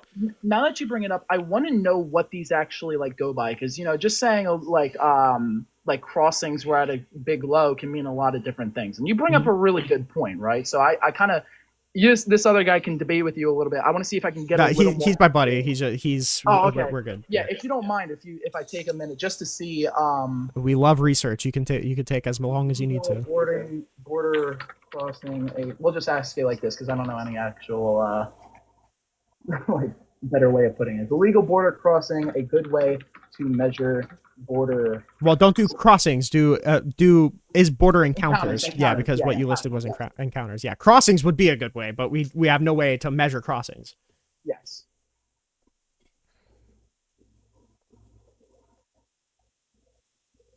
Hello. Hello. How you guys doing? My throat hurts. I've been arguing for a long time. I looked at the clock. I think I started streaming at what, like 4, and no, it wasn't that late. I started streaming at like 8, and then I looked at the clock, and I'm like, holy fuck, it's 11. I know, bro. You've been on here the whole time. I started streaming like an hour after I saw you on here. Jesus. I just got done for like 2.5 hours. Well, I mean, I also watched like the Destiny on Piers Morgan thing, and I read some immigration thing, and there was a really, really big talk with Non-Fun joined up. He debated some guy on tariffs. Yeah. Yeah, because I joined when that guy was in there, and then I left for like 30 minutes, and then Non-Fun was in there. I was like, holy shit, they're still debating the same guy. Listen, we love researchers. All right, if I can get good faith engagement, I'll go for fucking 4 hours if you want to. Fair enough. Did I So think yeah, here's I don't want to go crazy into it because I want to keep on debating, but this is just Yeah, like you're you know, how like Google AI does the list. I'll just read it off for you. Mhm. So it says overall lower border encounters are generally considered a positive outcome for border security as they often indicate reduced illegal crossings and improved control over borders. However, the reasons behind the decrease in potential consequence need to be considered. Arguments for lower border as a positive sign. Reduced legal crossings, lower encounter numbers suggest fewer attempts to cross the border illegally, which can lead to a more secure border. Improved border control, increased enforcement efforts, and stricter policies can contribute to lower encounter rates, indicating a better control of who enters the country. Yeah, And focus on pathways. Lower encounter numbers, particularly if accompanied by increased legal pathways for migration, can signify a more orderly and managed approach to immigration. Yeah, the problem is that we're kind of loading a lot of these terms. So like when we're saying a more secure border, I don't see a more secure border also disincentivizing legal immigration across it. I don't see it as a secure border to cut off legal immigrants, and I don't think that that's a good aim. I don't look to cut off legal immigration. So I would agree that maybe border encounters may dictate a lower amount of immigrants wanting to come to the country in general. I would probably say that that might be true, and that probably does have a correlation with less illegal less illegal crossings. But I would say if we're also doing like less illegal crossings at the expense of lower immigration rates in general, I wouldn't be in support of that either. So I think what it suggests is that basically what I think it suggests is that since there is less illegal crossing encounters, that suggests in turn that there are more legal what's the word that Well, I'm looking for? Legal it sounds applicants being applied. It sounds like what you said just directly contradict, because when it said a decrease in encounters correlates to decrease in legal immigration, which implies a decrease in illegal. Increase to legal applicants. Basically, what I'm trying to say is. Wait, can you reread the sentence that said that? Yeah, hold on. I can see if what it. Give me a moment. I'm going back to it. Go back. Let's see if I can find it. Red or blue? I'm new here. I'm blue. We're blue. Although begrudgingly. I guess I should have mentioned a while. I'm a voter by reason. So if you know what that means. No, I don't know what that means.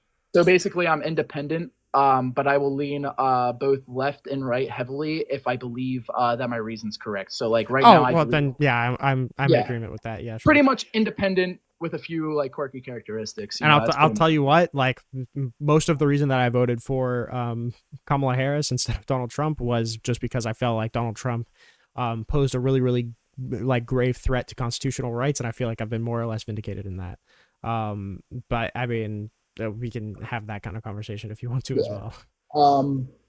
Where did this go? You heard me say it. Why can't I find it? You heard me say it. I mean, I could like pull up the VOD, I guess, if you want to. I could read. Let me lock in here and actually like read. Hold on, give me a moment. Yeah. But I will say, I don't know if you're listening to it, but just for the sake of saying it, I will say that this is already kind of necessarily, even if I grant that like lower encounters may correlate to less illegal crossings, I would say the degree to which that's true is also very, very hard to tell. Like we're working with like very, very vague numbers, so it's really, really hard for me to engage with a lot on that grounds. So yeah, I agree with you that it's vague. I won't deny that. And I think part of that is just I don't think we'll ever get an exact number because you can't, right? Yeah, it's impossible. At the end of the day, it's a legal crossing, so you can't document these people. Yep. Which is why they're called undocumented immigrants, right? Yeah. So I don't think we'll ever. I hope we do. You know, that would be great. But I don't think there'll ever be a system that will work that way. Basically, well, I mean, you probably could if you had like an ultra top-down, like authoritarian autocratic state. But I mean, you know, not good. I mean, not good. Yeah. Exactly. I agree with you there. But what I'm basically trying to say, because I don't know where the sentence went, dude. I mean, maybe this is a different thing. But basically what I'm trying to say is less, what I was trying to put into perspective earlier is less illegal crossings in turn, right, means that there's the possibility that people don't want to immigrate here legally, so they're going through the legal process more frequently because they're getting caught. I would have to see that demonstrated. I mean, like that feels like a weird claim to fight, but I'd have to see that demonstrated before I feel confident in that. Dude, I won't disagree. Like, I won't point at, like, oh, you're wrong because you can't refute it because you're wrong. You know, Yeah. At the end of the day, we both agree that it's not a great statistic to go by. It's not accurate enough, I should say, on what we're trying to debate. Mhm. So I agree with you, and I think we can meet the middle ground there. That's And just a also, hard thing to debate. in addition, I would say that if we're having, even if we granted that lower encounters means lower illegal border crossings, if we grant that, I would say that the way that Donald Trump is handling these deportations by robbing people of their constitutional rights is not the way to disincentivize illegal immigration. I would say that that's a really, really bad way to do it. It's almost like I don't know if you've talked to any like communists who say like, yeah, you know, I voted for Donald Trump because it's going to exemplify the downfall of capitalism and that's going to make people wake up and want to march this revolution. It's like, I guess in a roundabout way that could happen, but like we all agree that like trying to basically fuck up everything enough to where nobody wants to come here isn't a good way to make people like make that happen, you know? So I want to ask two questions. I just kind of want to gloss over briefly because it is two questions. Uh-huh. One, this is more directed towards you because I admit I'm not crazy versed. I'm not Mr. Habeas Corpus. I'm not versed. You seem Hey, I'm not a lawyer either. All right, I've just talked to a couple lawyers. You're a little more educated on it than me because you know whatever. But my question to you is, isn't it up to the person that is getting arrested and deported to invoke habeas corpus? Yes. So my argument there is, and this might sound a little harsh, that every person that did not invoke habeas corpus should be deported because they didn't do it, and that's their fault. Well, here's the problem with that, is that as it pertains to the people in the JGG class, it was only ruled that habeas corpus was the only route that you could take to challenge your deportation after JGG was already determined. JGG versus Trump as a Supreme Court case is the one that determined that alien enemies are entitled to exclusively habeas corpus. Prior to that, they just had to have some way to challenge their detention in order to comply with their due process rights. So what I would say to that is that you're asking non-natives to the U.S. to invoke a right that, one, they may not even know that they have, and two, that isn't necessarily the only right that they had at that time. But I would argue that that's just a flaw in our legal system, and that's just a flaw that, okay, I'll put it in perspective like this. I believe that every person that immigrates here, probably obviously legally, because, you know, it takes a while to learn. Mm-hmm. I believe every person that immigrates here should learn English, and they should learn the laws of the land. Ideally, yeah, for some sort of assimilation, but I don't know if it's like a necessary thing. Not ideally. I believe that should be a law as a requirement. I don't think that should be a requirement, no. Similar to what we had at the test of the literacy test at the island. Why can't I remember it?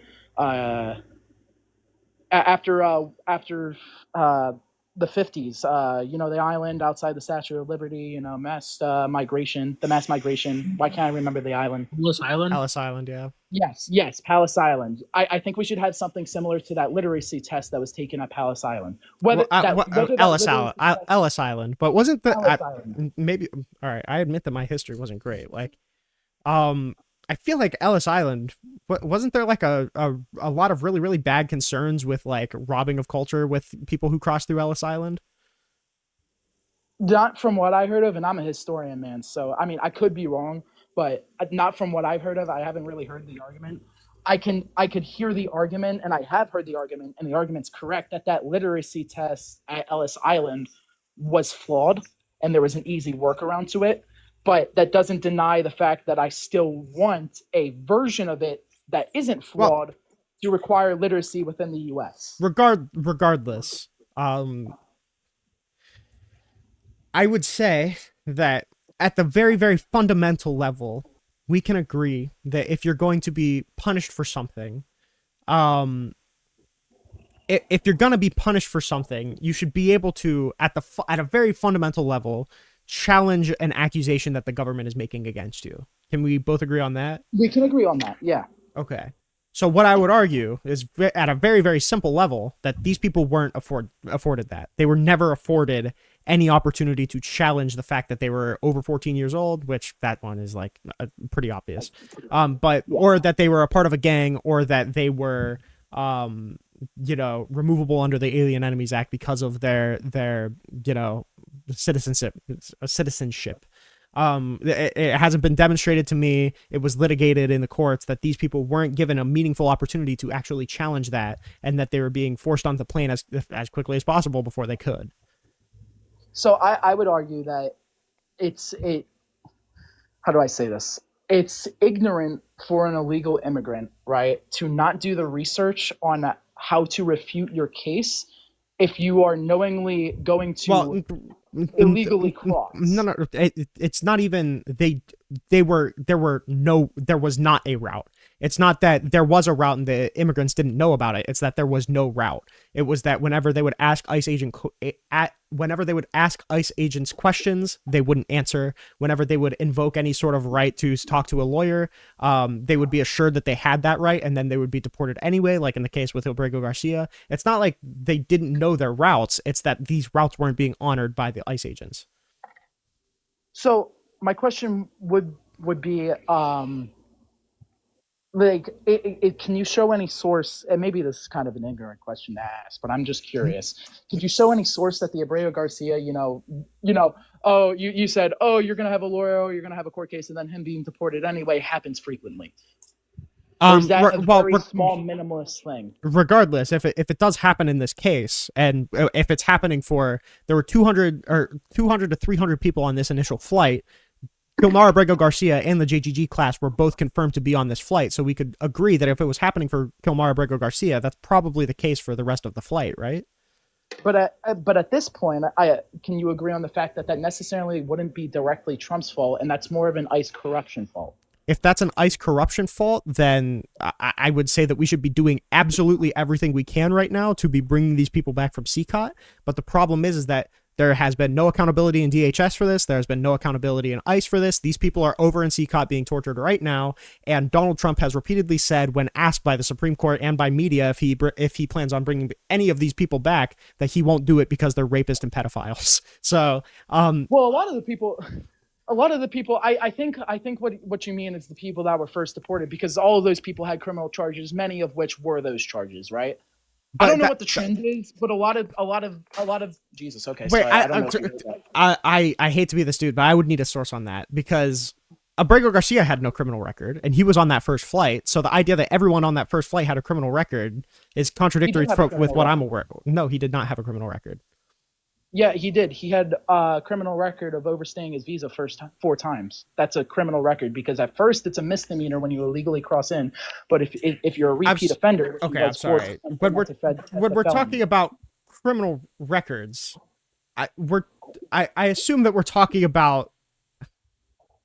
I would assume that we're talking about something beyond like a civil offense being elevated to a criminal thing because of quantity. Like when he's saying like, oh yeah, I'm not going to return a bunch of rapists and pedophiles. Then you're like, okay, well, this person didn't have a criminal record. And you're like, oh yeah, you did. He overstayed a visa. It's like, okay, that's not the same thing at all. Like, well, it's the fact that it's a felony charge, and what I mean is what I said is most of them, I think you could say more of them than not, had charges like that. What I'm saying is that I'd need to see a source on that. Yeah, because I can see if I can get one. I saw it a while ago, so it might. Yeah, because it's my impression that that's not true. Or the charges against the first members of the. And again, even if it was, again,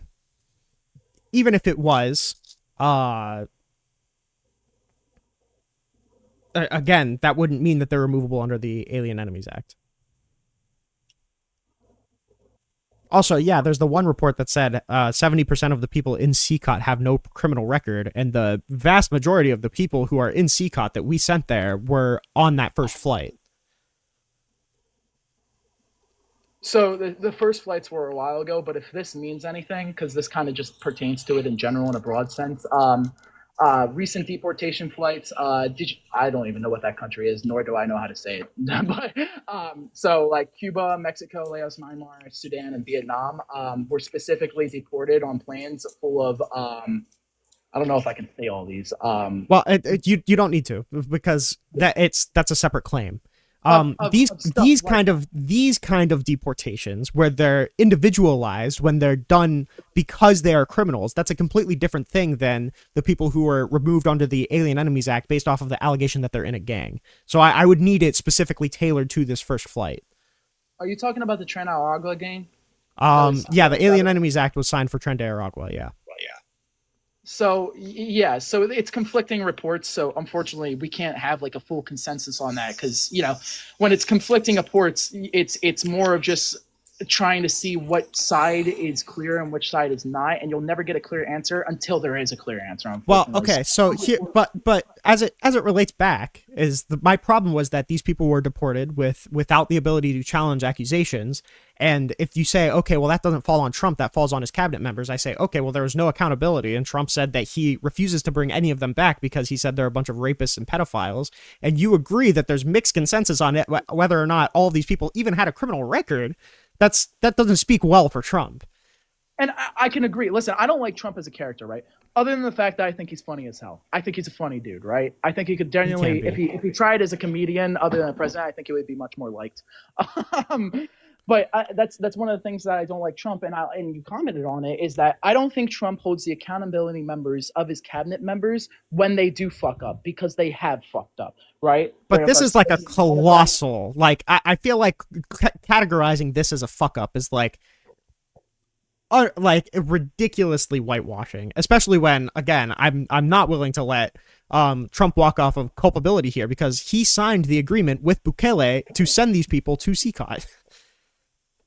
And that agreement was signed when it was strictly criminal flights. Those we do have. The first three flights we knew. Yeah, the first three flights we knew were mostly of criminal charges. And there was the exceptions of like Abreu Garcia, where they were repeat offenders of overstaying their visa. They were also included because that's also a criminal charge within the U.S. Yeah, I'm talking about the first flight. Yeah, I believe the source is for first three flights, actually, because there was two. The second one got denied by Colombia, blah, blah. You know that whole story. Can you... I need to know what you're reading, because it's also my impression that the agreement that Trump signed with Bukele was not publicly available, because that would be very, very exculpatory as to how the Kilmar Abrego Garcia case would proceed. Because if the White House or the U.S. Retain jurisdiction over the people in CCOT, then there would be no argument that facilitate just means provide the plane if Bukele decides to render him back. So if we had the agreement like dictating who stays in CCOT and who doesn't, it feels like there would be like, that's the whole reason why Kilmar Abrego Garcia's lawyers were fighting for discovery. So yeah, this was I believe this is for the first flight. Let's see, yeah, January 23rd, 2025, the C-17 Globemaster. We're talking about the same thing that was, bound for Guatemala, that was turned around, and then blah blah blah. We're talking about the same thing. I don't wait. Hold on. This may be where the separation is. That's not the same flight. The flight that I'm talking about took off in March. Okay, so yeah, this is the first one. This is January 23rd, a couple days after his inauguration. Okay, so those ones weren't the alien enemies though. That's a separate thing. Okay, I'll look up yours. You said March, but I do want to point out that these were specifically for charges such as all that we were talking. Yeah, about. sure, and those kind of deportations. I don't think that those ended up going to CCOT either. It's my impression that the March flight was the first one to go to CCOT. But like those kind of deportations where we're getting out criminals outside of the fact that we're sending them to a torture camp, I don't have a problem with. It's fine to deport people with violent criminal records. Do you know the exact date in March, or do I just have to search up March? March 5th. Look up March 15th, 2025. And if you want to know, the document that I'm reading from is Boasberg's contempt order when it came to the handling of JGG. There's different information that was given kind of summarized in the Supreme Court order of JGG. There's some stuff taken from the complaint and the amended complaint in the Garcia case.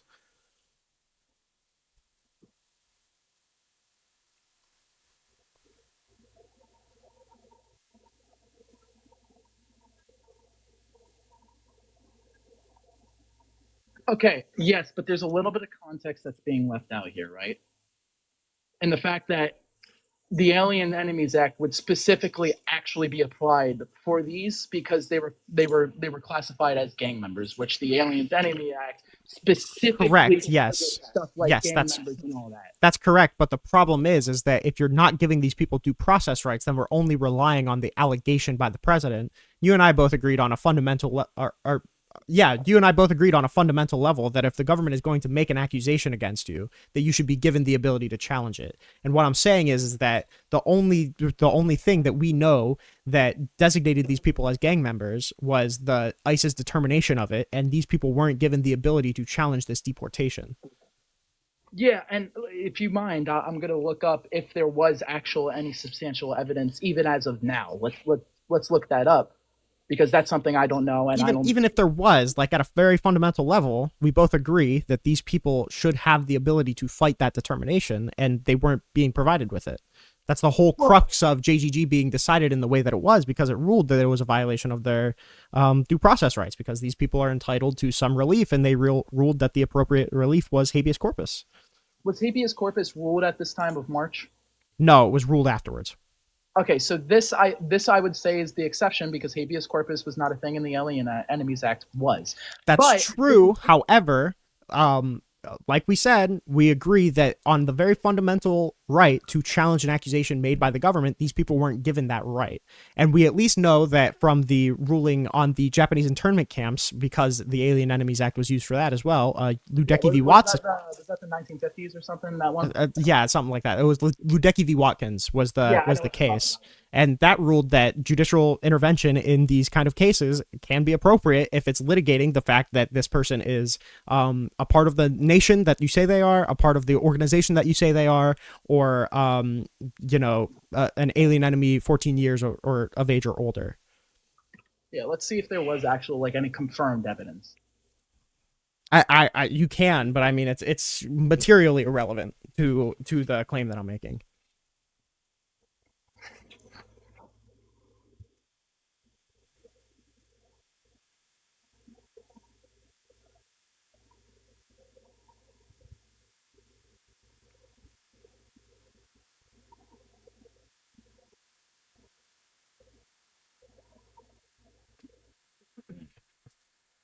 Let's see this article.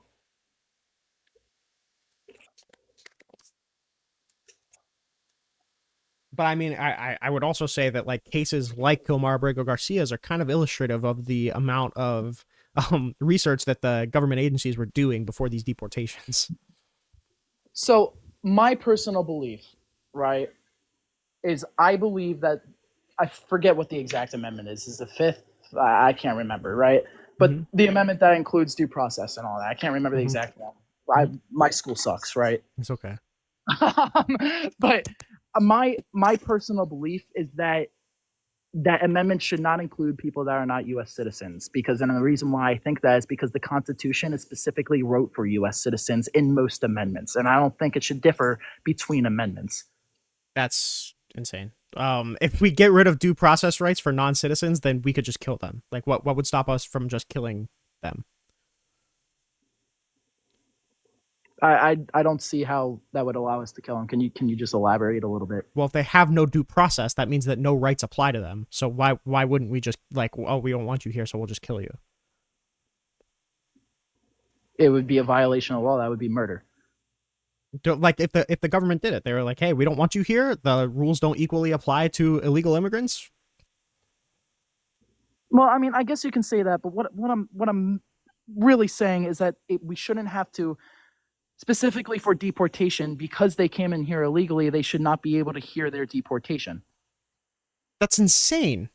I think the exception to that would be, overstayed visas or something like that, because they were once granted the eligibility to be a citizen. If deportations aren't subject to any judicial review, what's to stop them from deporting citizens? Because we're citizens and we're protected by the Constitution. That's why I'm saying. Well, if there's no judge who litigates that. That's not what I said. There would be a judge. Okay, well then what kind of due process rights are you removing from them?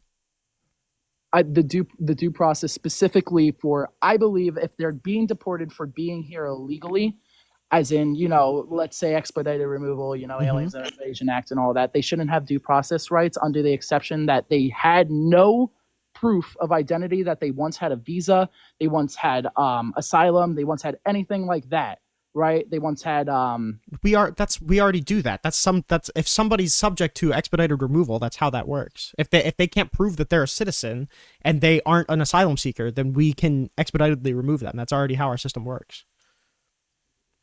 So wait.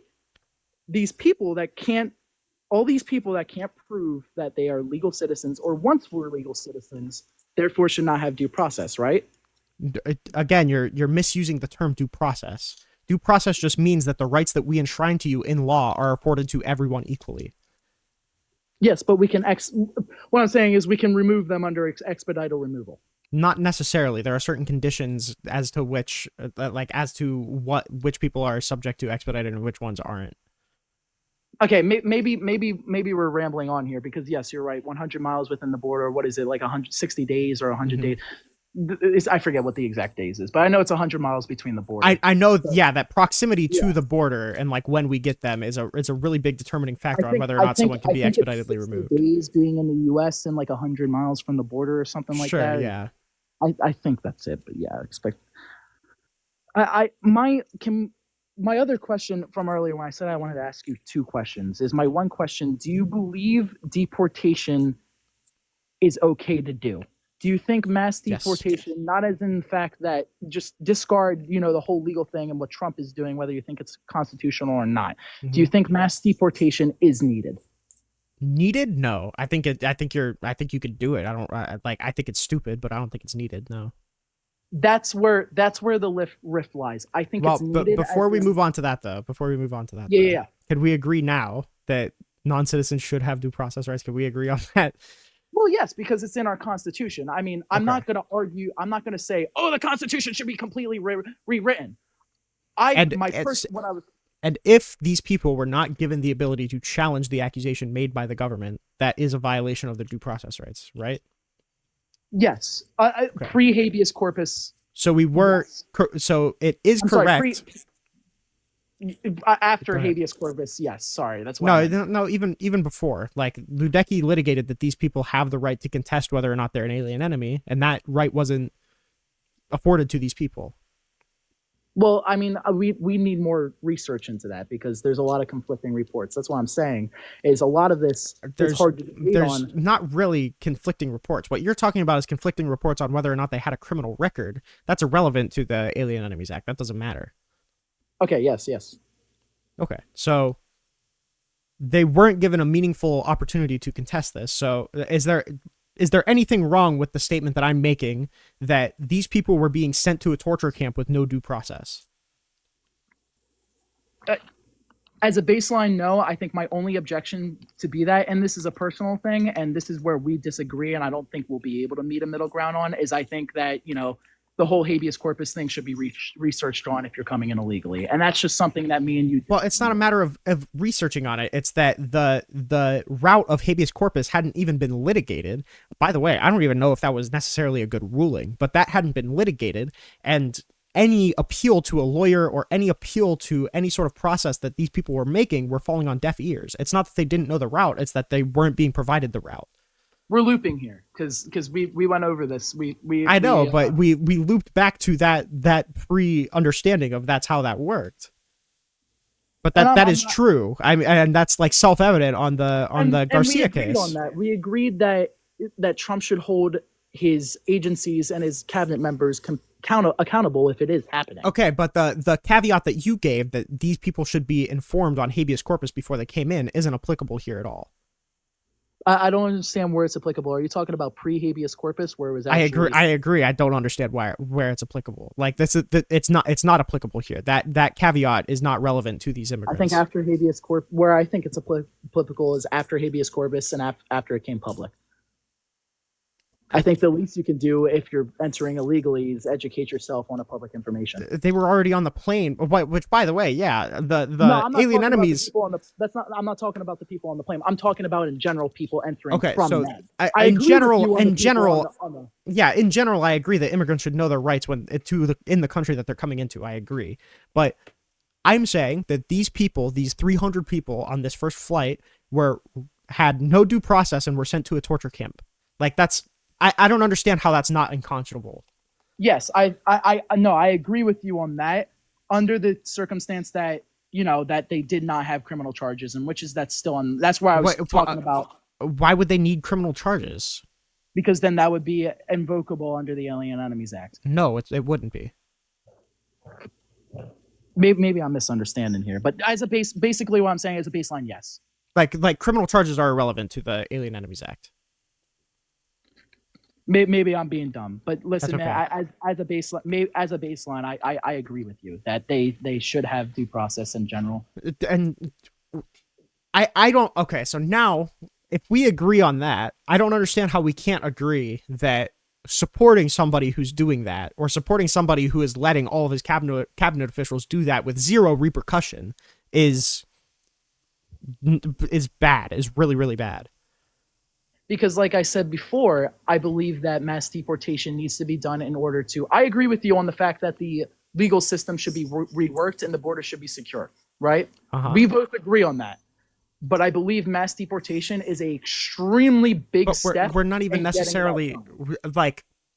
You're willing to accept mass deportations even if it means some 300 people are sent to a torture camp because it gets mass deportations done? Is that like a fair characterization?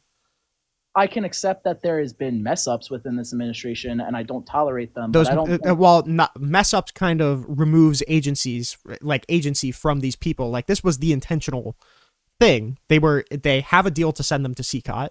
It was no mystery. The State Department filed 2 reports, 2022 and 2023, that they were torturing inmates in El Salvadorian prisons. We had an agreement to send them to that prison. We paid Bukele to do it, and we explicitly were trying to get them out of the country as quick as possible to prevent judicial review. This isn't a mistake. This is the system. This is the mass deportations. So I want to go back to the habeas corpus thing. You said that at the time it wasn't public and it wasn't well-known knowledge. Am I right? The invocation of the Alien Enemies Act, letting these people know that they're deportable, was not public until they were already on the plane.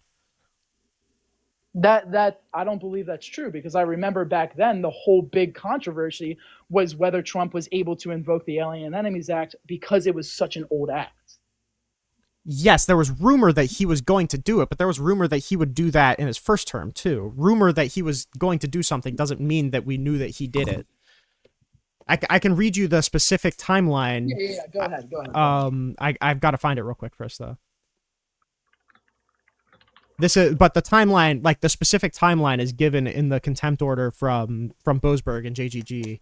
I just have to find where my notes are on it.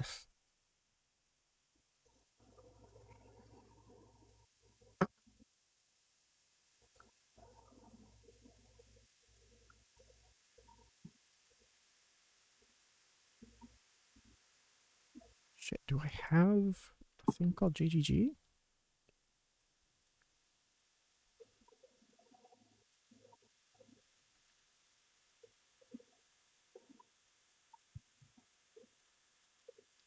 So what I'm reading is March 15th, 2025. You said the deportations were March 15th, 2025, right? That specific flight.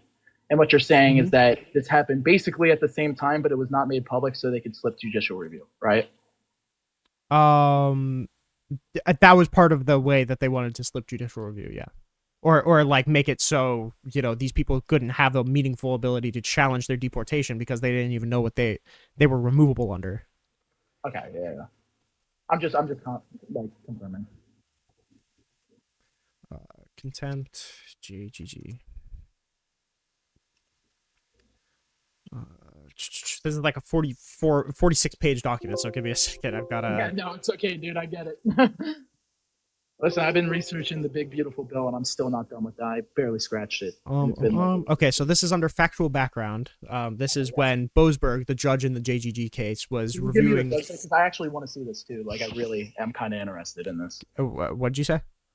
Can you give me the website, too? I'm pretty interested in this. So Kind of. I can give you the website. I mean, I can DM you a link whenever we're done, but it's a court doc. It's a court doc. So like if you remember, do that. If you don't, it's okay. I should remember. I gave you a follow too. But it's a court doc, so I mean, like the URL link is super super long. Okay. But this is the factual background. So what this is the judge reviewing the facts of the case to determine whether or not the government should be held in contempt for how they went through with these deportations. The injunction in question was issued on the evening of Saturday, March 15th, a day of events that moved at breakneck speed because the government's apparent effort to remove individuals more quickly than judicial proceedings in which it was actively participating in could keep up. The day prior, the president had seemingly signed, but not yet made public, a proclamation invoking the Alien Enemies Act. This just explains what the Alien Enemies Act is. In his proclamation, Trump announced that the government would use the act's authorities to apprehend and remove members of Tren de Aragua, a violent Venezuelan transnational gang that had recently been designated a foreign terrorist organization. And we can get into whether or not the proclamation of that was good faith or not either, because I don't even think the declaration of the Alien Enemies Act should have been done.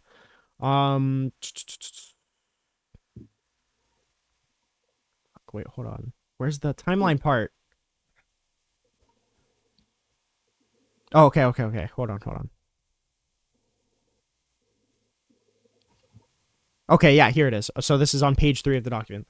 Although the proclamation was not published until 3:53 p.m. on Saturday, defendants had begun setting act-based removals into motion weeks earlier. Beginning in early March, the government interrogated Venezuelans in its custody about alleged membership in Tren de Aragua and transferred many of those it deemed gang members to El Valle Detention Center, located outside of Harlingen, Texas, not far from the Mexico border.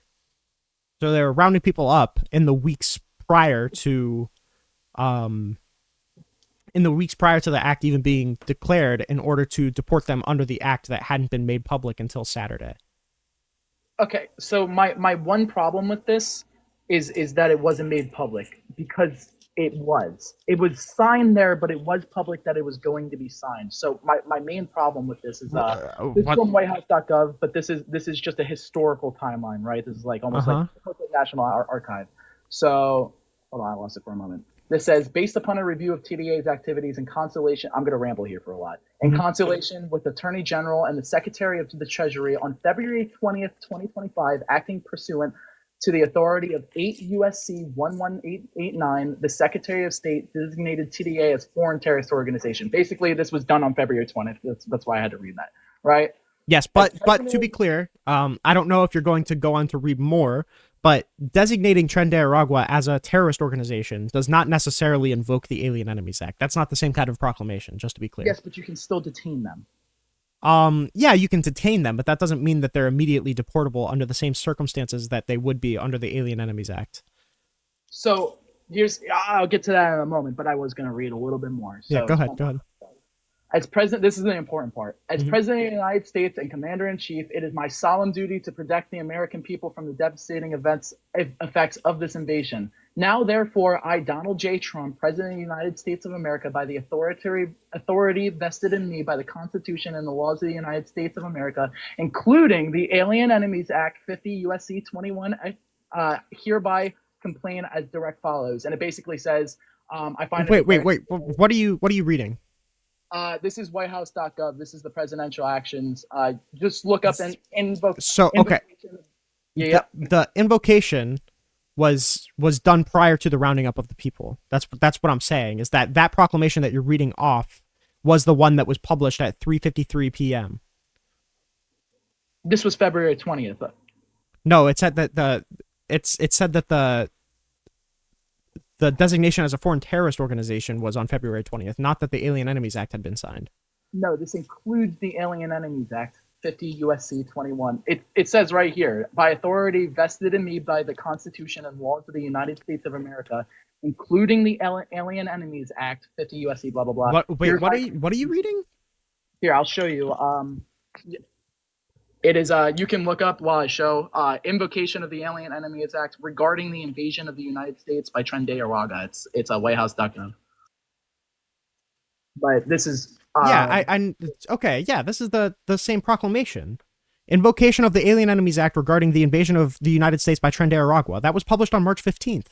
Yes, but this in the invocation is the specific announcement that he was inducing the Alien Enemies Act, and it says right here. No. Oh, okay. Now I understand where we're getting mixed up. So he cites the declaration of TDA as a terrorist organization as the justification for him signing the Alien Enemies Act, but that doesn't mean that he declared the Alien Enemies Act when TDA was designated as a terrorist organization.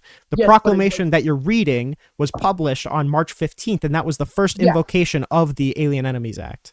But my point is that it wasn't not public. It was very public that he was going to, and he was very public. Declaring something as a terrorist organization does not mean you're going to sign the Alien Enemies Act in order to remove all of them. He literally says that I am going to. He says, including the Alien Enemies Act. No. What you're reading, you're conflating two things. The designation happened prior to him saying he wants to invoke the Alien Enemies Act. But I mean, I can read another thing that says that he wants to invoke the Alien Enemies Act. Where are you reading that? It says, I'm not going to read the full sentence because it's like, dude, this is like a crazy run-on sentence. Like, holy shit. Are within the United States and are not actually naturalized or lawful permanent residents of the United States are liable to be apprehended, restrained, secured, and removed as alien enemies. Yeah, what you're reading from, currently, you're reading from the proclamation that was published in March. Yes, but this cites him announcing on February 2025. Maybe I'm wrong. Maybe I'm misreading this. Yeah, yes, you are misreading this. The only thing that happened on February 20th, 2025 was the designation of TDA as a terrorist organization by the Secretary of State. That's the only thing that happened in February 2025. The rest of it is the current proclamation that's happening right now. You're right. I see it. It's weird. It's weird how they set it up. Those two paragraphs are supposed to be directly yes. Like, The paragraph saying based upon a review of TDA's activities about Marco Rubio designating TDA as a terrorist organization is justification for this paragraph as President of the United States, Commander-in-Chief. That's my apologies. Yeah, I was reading it wrong. That's why. You're good. Because I knew that sounded super familiar, and once you read it, I was like, wait, this is the declaration, and I know that was published in March.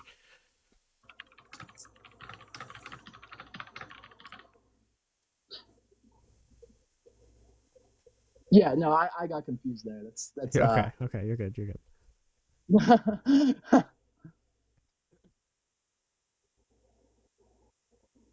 Okay. I mean, my big point though, right? And listen, I'm totally okay because at the end of the day, you're right? This technically was illegal, and it definitely was an attempt to rush these people, whether they were criminally charged or not, out, right? And I can agree with you on that. You kind of informed me on it, right? So I would be completely okay with this going to court if it hasn't already.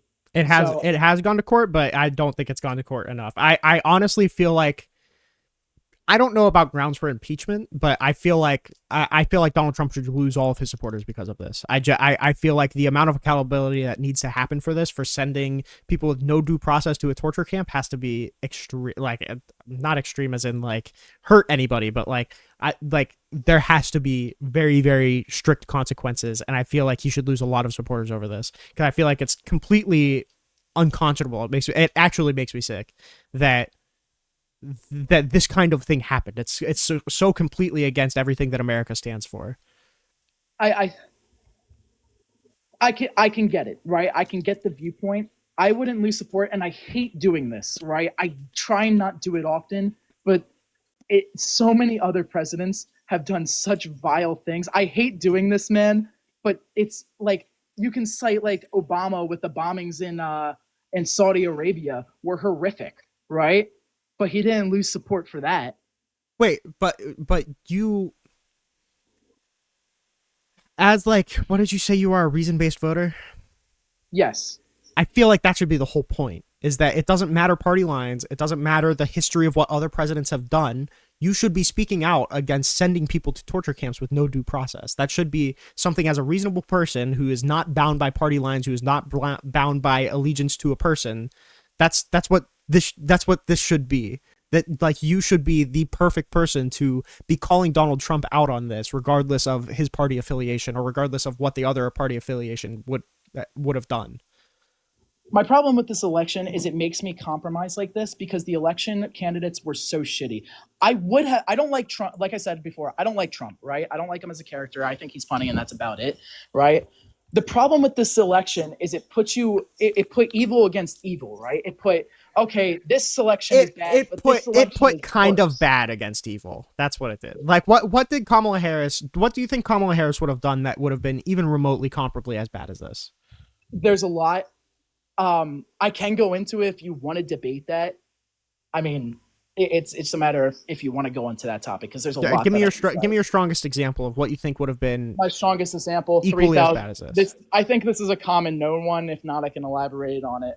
3,000 people put in max sentence for smoking nicotine or smoking smoking za. I don't think I can say the actual word. Marijuana. Smoking za. You could say it. Yeah, yes. Yeah. Marijuana. And then, asked 2 years later on an interview if she smoked, and she laughed about it. And you genuinely passed those citizens. You genuinely feel like harsh enforcement of the law is worse than sending people with no due process to a torture camp.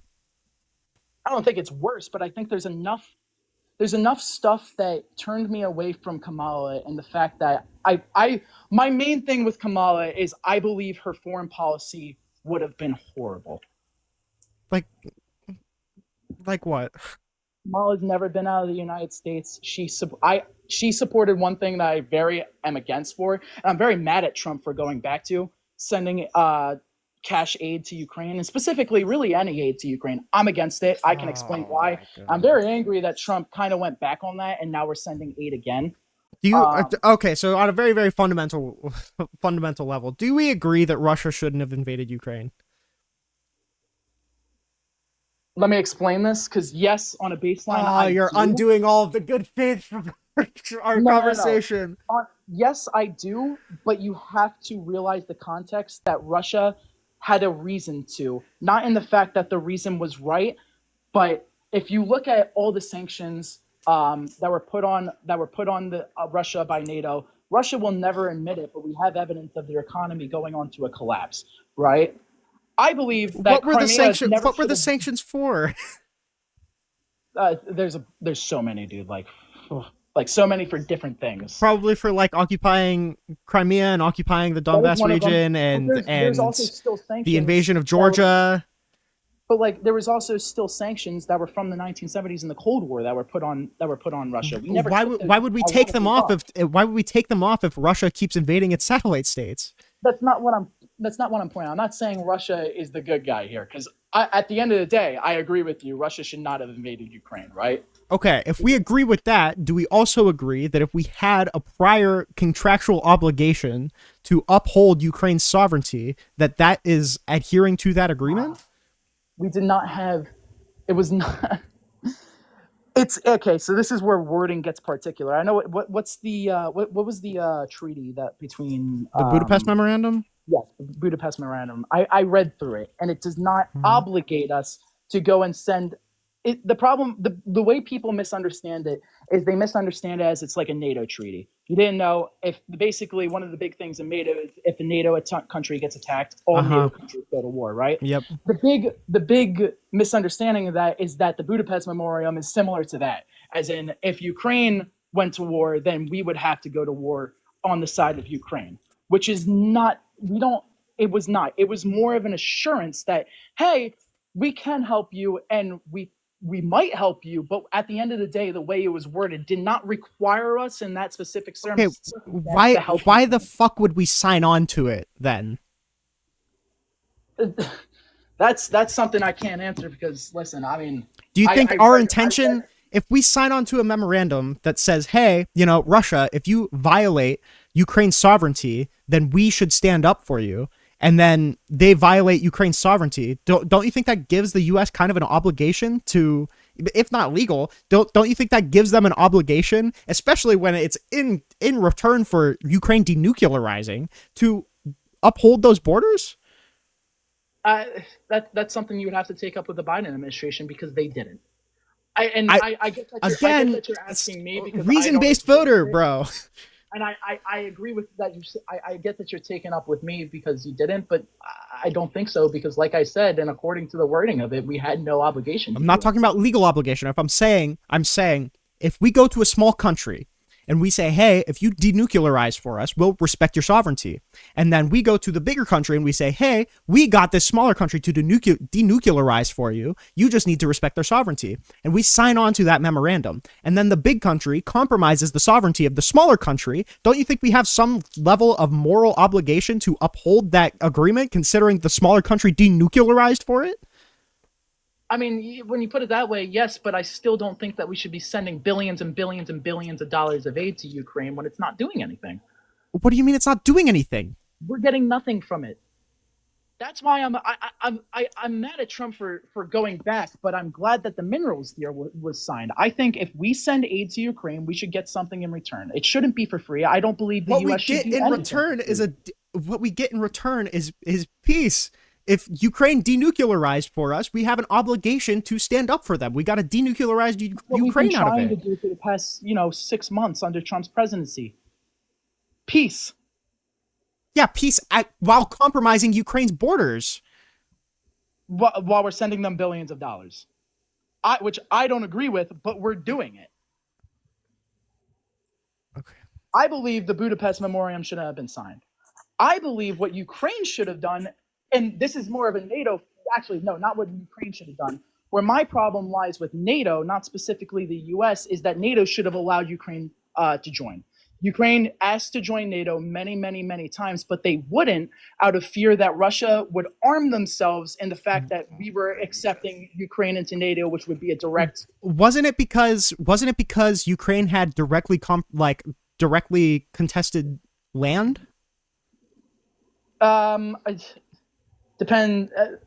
I mean, there's multiple times that they asked, and it's all the main reason, right, that we didn't accept Ukraine into NATO out of the fear that Russia would take it as, basically there's a whole statement in NATO for this. I forget what it is. But basically it's summed up as if we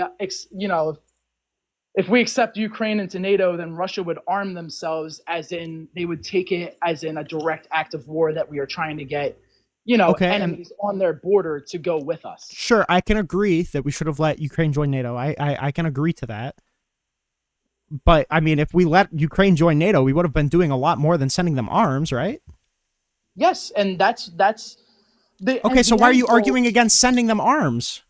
The problem is that if Ukraine joined NATO, and this is why I was so against NATO for not letting them join, is because this war would have never happened. It was a false ideology that Russia would have armed itself to invade Ukraine if we did invite them to NATO. That was the problem with it, because Russia wouldn't have done anything because Russia doesn't want a war with NATO. When should we have admitted Ukraine into NATO? Honestly, at any time that they ask. I can get you, because past 2014 we couldn't have, because they had contested land. So yeah, basically any pre 2014, which is, I'm pretty sure. Okay, so I agree with that. But the problem is that past 2014, there's not really shit that Kamala Harris could have done to get them into NATO. So why wouldn't we send them arms? Why is it that you voted against Kamala Harris because she would have funded Ukraine? Because, once again, I said we were getting nothing out of it. What would we have gotten if... Wait, what? Okay, if you want to take over, Delta, you can. I'm not well read. I'm not well read enough. We are getting a lot out of it. For example, our military industry has grown. Our R&D in ground equipment has grown, I think 20 or 30%, just because of the amount of equipment we're sending them in the forms of Bradleys or M1s or Patriot systems. We're getting a lot out of it, and it's all being paid for by Russian assets, which is a good thing, right? Ukraine shouldn't be paying for the equipment. Probably the invader country should be paying for that. Well, how is it being paid for by Russian assets? Yeah, sure. Frozen Russian assets are being unfrozen by they were being unfrozen by the Biden administration, and then over in Europe, they're also unfreezing assets that they have. Okay, my question is I'm not. I'm mad at Trump for going back for it, but at the end of the day, the main thing that we're getting out of Ukraine is minerals now, which I'm so for. Yeah, but And the I deal think was I think horrible. I think that's what the Budapest Memorandum should have included. It should have been that we will help you on the condition that you will help us. It did. They The fact that they they gave were up 17 they were nuclear weapons, denuclearizing. that is directly helping us. But also the mineral deal that was signed the second time was terrible. We don't get anything for the next 10 years. The first mineral deal that Donald Trump threw a fit about was going to give us instantaneous repayment of minerals and then instantaneous helping of Ukraine. Now we get nothing for the next 10 years, and it takes, I think, 2 years to activate the infrastructure rebuilding in Ukraine. This deal is horrible. I got to be honest, I didn't read the mineral deal directly. I've been away from the Ukraine situation for a long time, right? My base thing is that I don't think we should be sending aid to Ukraine without getting something back. And if we're getting something back now, then you know what, my opinion would change on that a little bit. But Why are you expecting the invaded country to pay you? You should be expecting Russia to pay you, not Ukraine, not the victim. If we are getting paid by Russia now, then I'm okay with it, man. We have been.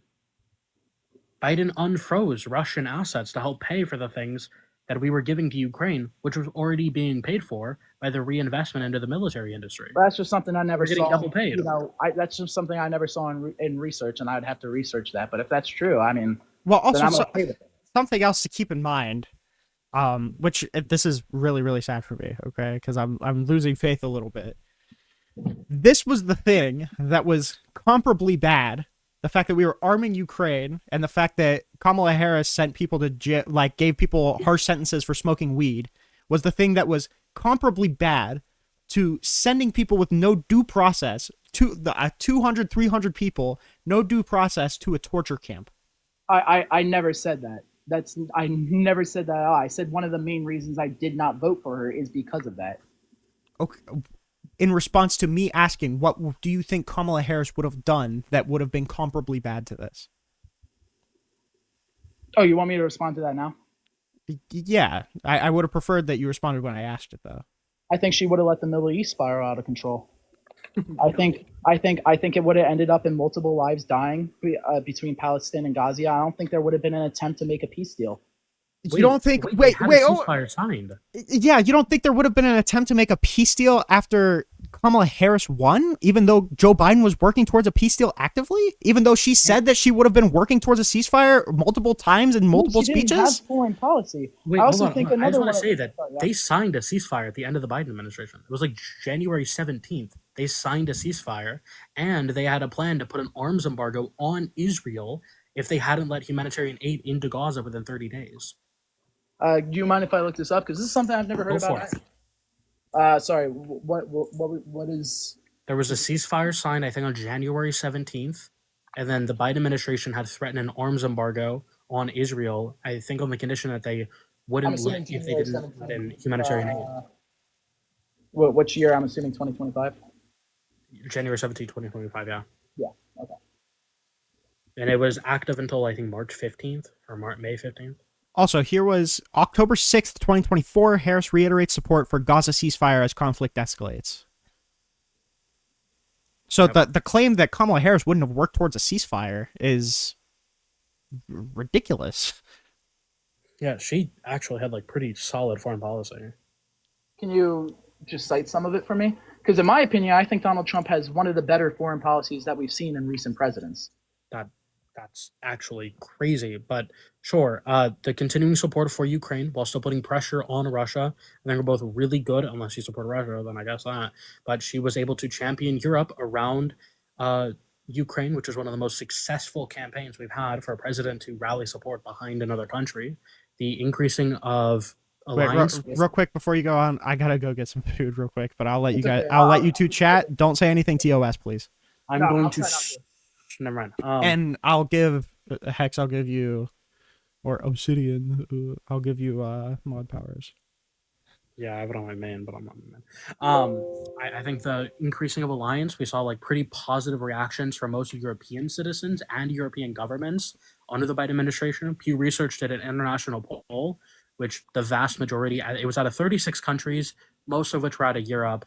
There was a few African and a few, I think, South American countries, but out of all of those, like 32 countries had positive support for the Biden administration compared to the Trump administration on whether they thought that they would make positive foreign policy actions. When it comes to like Israel, I think Kamala Harris had a defined line on when to condemn Israel while still being able to give them some type of support, which I think is good. We and just did the competitive. same thing in both of those points. We just did the same thing with Israel, Iran, and we just finally No, made. there's no condition on which Donald Trump would ever stop supporting Israel. He's never condemned them. He's never drawn a line. He literally just threatened to stop supporting Israel over Israel's unannounced attacks against Iran during their ceasefire. He didn't say he would not support them. He did. No, he didn't. He didn't say he would not support them. He said he was quote unquote disappointed that Netanyahu would do that, but he's never drawn a line that they could cross that he would condemn any of their actions. For example, when IDF soldiers fired on a Red Cross ambulance, he didn't say anything. He didn't condemn it. Like a few weeks later, he had Netanyahu in the White House pulling his chair out like a good little dog. Like that, he doesn't have any lines. He supported their attacks, which is probably fine. But us attacking Iran, that was completely unnecessary and completely threw away any type of diplomatic talk that we could have had with them. It did not. In fact, it resulted in many diplomatic talks because we directly eliminated the asset that was being fought over. Can you tell me the direct consequence of what happened after those strikes? Yeah, Iran let us know 3 hours prior that they were going to fire 14 missiles at our. That's not what I asked. What was the consequence of the strikes? That I'm going on. Yeah, but you're talking about things that happened before. No, this happened after. The strikes in Qatar? No, not Qatar. I was talking about Israel, Iran. Sorry, I didn't know you. I thought you were talking about Israel. No, I'm gonna probably agree. I think the Israel strikes were probably fine. I'm talking about the American strikes on Iran, which got rid of all diplomatic talks that we could have possibly had around their nuclear program. You're losing me here a little bit. Listen, I'm a little slow. So can you?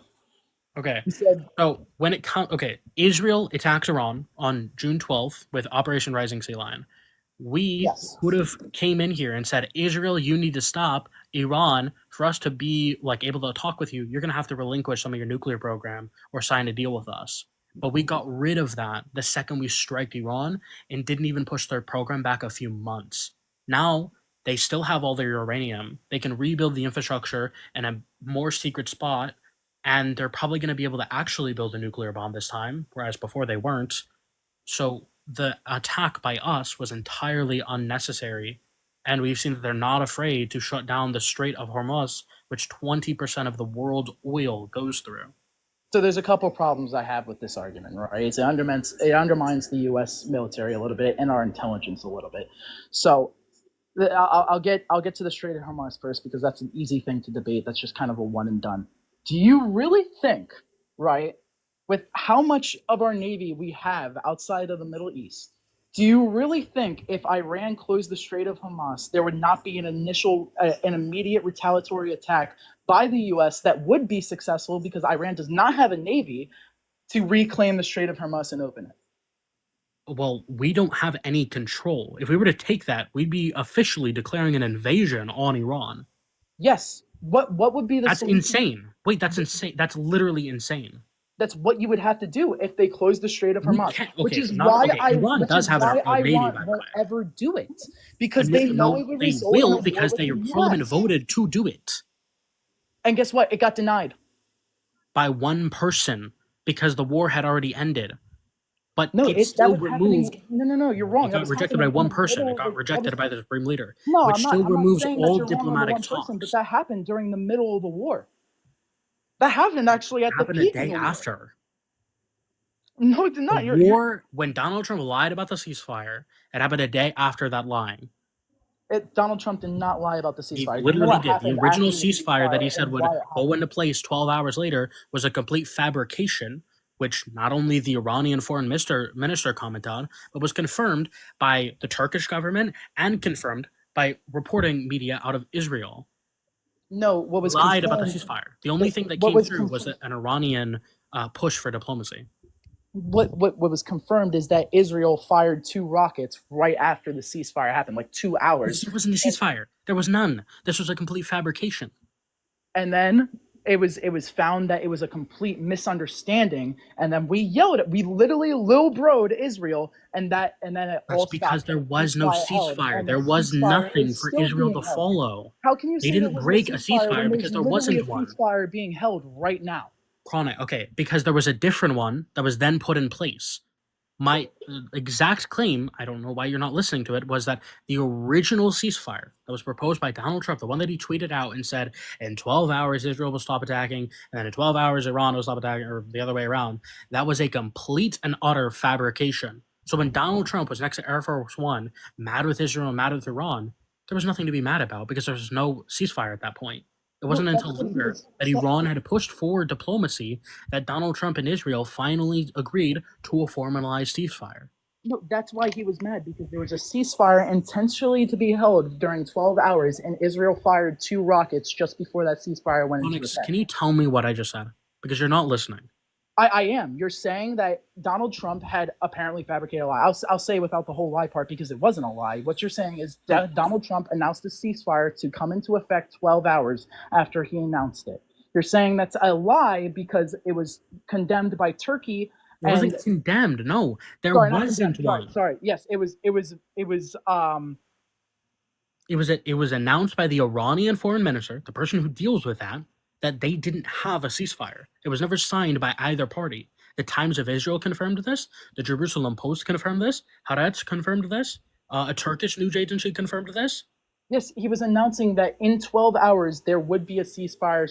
There can't be a ceasefire. No one agrees to it. There can't be a ceasefire if neither party agrees to it. You understand that, right? There is a ceasefire right now. So obviously there was. Because there was one later confirmed. Yes. Yes, the original one wasn't signed by anyone. There wasn't anyone that 12 hours. exists. That's what I'm trying to tell you. You're agreeing right now. You're just unwilling to admit it. No, I'm telling you, within that 12 hours, that ceasefire was started. Okay. No, actually wasn't, because according to you, even, that Israel, quote unquote, broke the ceasefire, but they didn't break anything. Yes. So I'm going to ask you again. Well, technically, they didn't was the original ceasefire, was this signed by either party? No, because it was supposed to come into effect. You agree. 12 hours. So why are you egoing this and thinking that 12 hours. Okay. Which is why Trump was said mad. that this agreement would go in, the meaning that it was already signed and the actual effects would go in later. Now, I don't know why you're so unwilling to just admit that there was no ceasefire when you already said that there wasn't. Hold on 1 sec. Just look up Iranian foreign minister confirms there was no ceasefire. You'll find plenty of articles from any fucking news agency you want. And it wasn't until later that the Iranian foreign minister pushed for peace. And that's when we actually got a formalized ceasefire. Hold on, I'm looking up the article. Give me 1 moment, man. Okay.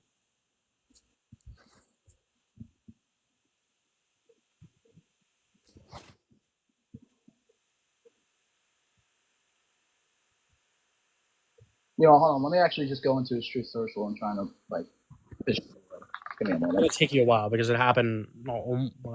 He posts like 2 hours every single day, so. He posts a lot. Yeah, he does. He needs to get off the internet. I'll say that about him. I just look up Iranian foreign minister says that there's no ceasefire. The Times of Israel one will even state that Iran then pushed for diplomacy after they had found out that Donald Trump was even talking about a ceasefire.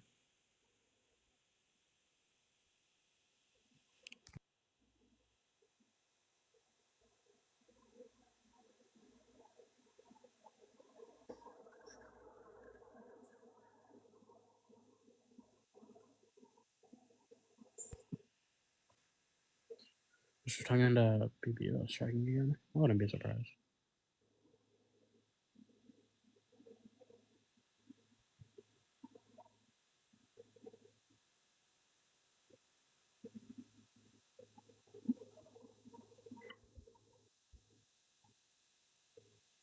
Okay. So there's. Oh, are you still there? Yeah, I'm here. Okay, yeah. Okay. So there was a clarification. So technically you're right. And this is what I was trying to talk about. I just didn't have the tweet in front of me. Well, I don't have the tweet in front of me now, but I have the news article and blah blah blah. You know what?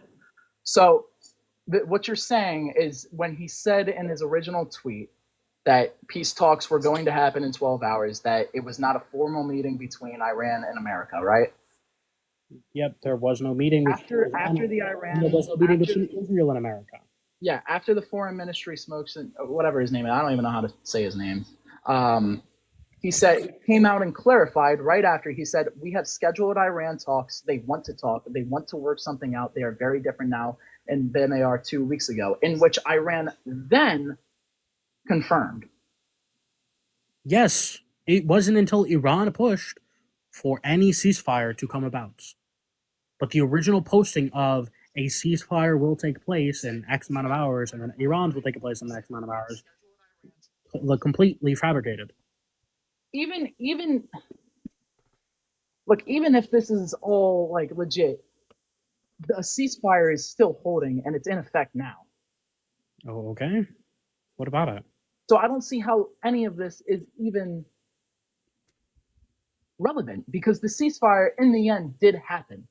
Because the point of the ceasefire was to stop striking between Israel and America on Iran. The fact that we struck them means we no longer have the ability to carry out diplomatic talks. They cut off all talks. They are no longer going to negotiate things like the JCPOA. They are in favor of shutting down the Strait of Hormuz. JCPOA was more in favor in the first place. making I don't more want deals another with Russia. JCPOA. That's just then you don't actually want to deal with the nuclear program. No, I want JCPOA is a enforcement good deal. on Iran. Huh? I shouldn't say that I'm against the JCPOA. I will stand on the claim that the JCPOA was flawed. Even if you think it's flawed, it's better than nothing, right? No, it's really not. That's The no, JCPOA you're just did lying. nothing. You're intellectually It did dishonest. nothing. Then there's no way. It's the reason why this war started. No, it isn't. Yes, it is. Oh my god! Can you The tell me what the JCPOA JCPOA? failed Wait, its wait, hold on. objective in preventing Ukraine from getting nuclear armament. I mean, Ukraine. Iran? Wow, Iran. Sorry, I don't know where that Can came you from. tell me what Wait. the JCPOA was? Wait, how Yes. could this how could this have been the start of the war if Trump pulled out of it? Liz, Trump pulled out of it because it was a pointless agreement. Okay, so how did it start the war if it wasn't active? Okay, you kind of got me there. Yeah, it's yes. Okay. The point is that the main reason that this war started was a, how do I say this? I'm trying to figure out a way to fabricate this because I have it in my mind, but I can't get it off my tongue. You know what I mean? The whole nuclear armaments thing, which is what was originally tried to stop in the JCPOA, is what the JCPOA did not stop, which is eventually what led into this war. We The all know that the JCPOA limited the amount of uranium that they could have and could enrich to. Yes, it limited it to 3.7%. You know what we caught them enriching it to? The Multiple problem with the times? JCPOA, the flawedness of this, is that Tehran requires 20%. So they are going to have to go above that. No, they do not. Are you talking about for like For them to nuclear? power these centrifuges in Iran, which are I9s, they do need to go above that. They need 20% in Tehran.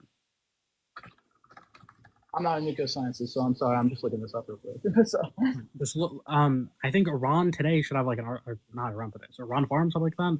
There's an article on the centrifuges in Iran, which are like I8s, I9s. no, you're not wrong. For most sorry, you are wrong. For most reactors, it needs to be enriched from 3 to 5%. Yes, we're talking about Tehran and the upgraded reactors. Most reactors that they have are like I3, I4s, maybe I5s. Yeah, I'll look up For that. the majority of like fuck, what are they called? For though, and the other two places. Those, yeah, 5 to 3%, yeah, that's fine. But Tehran specifically, yes, 20% is perfectly fine in Tehran. Hold on, I'll look at that then. Which the 60% is why I'm probably fine with Israel striking them, but us striking them is still an unnecessary action.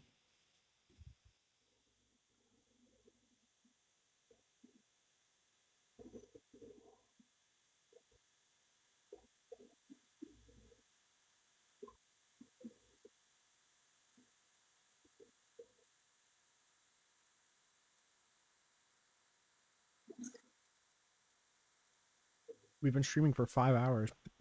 That's a long time. So I had to take a snack break.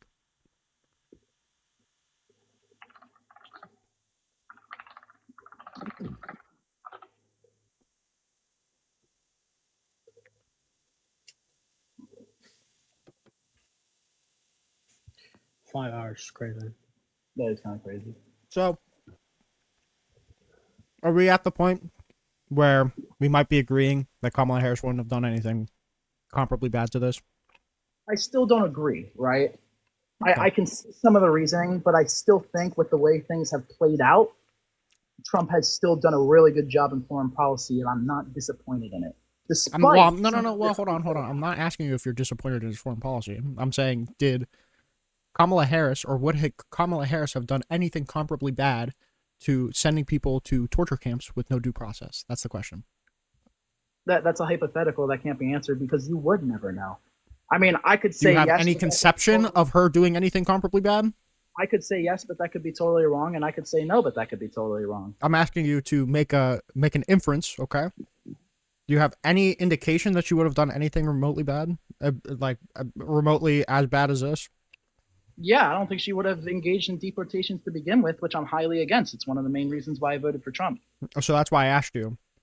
If mass deportations meant 300 people being sent to a torture camp with no due process, is that an acceptable thing for you? I don't think it would be necessarily acceptable, but I can agree that like this shouldn't have happened 100%. I understand that, and I'm not trying to get you. I'm trying to understand where the communication barrier is falling, because I feel like this should be a very easy thing. As in the fact that I agree with you, but it doesn't mean that I'm going to stop supporting Trump, because at the end of the day, at least now, he's getting the thing that I mostly voted for him to do done. So that's what I'm saying. Is it While worth? the other candidate Is it wouldn't have worth it? done. I think yes, because it's getting done now. And that doesn't mean I excuse what he did, but I need what I voted for done. But And you it's are getting also, to be clear, you are publicly supporting the person who is doing it, right? done. I mean, I support his policies. Once again, I don't support his character. I think that's more of a character thing that he was trying That to is achieve. not a character thing. The alien enemy, like this is the policy that like we went through this. This is an intentional thing that he did. This isn't like an unfortunate byproduct of what he was trying to do. This is exactly the intended thing. I mean, yes. I mean, I can see that as a horrible thing. That's what I'm saying. But at the end of the day, mass deportations need to be done. If you guys want to move off of Iran, we could talk about it. But Nah, we've been to that topic so many times. So like we looped around it a lot.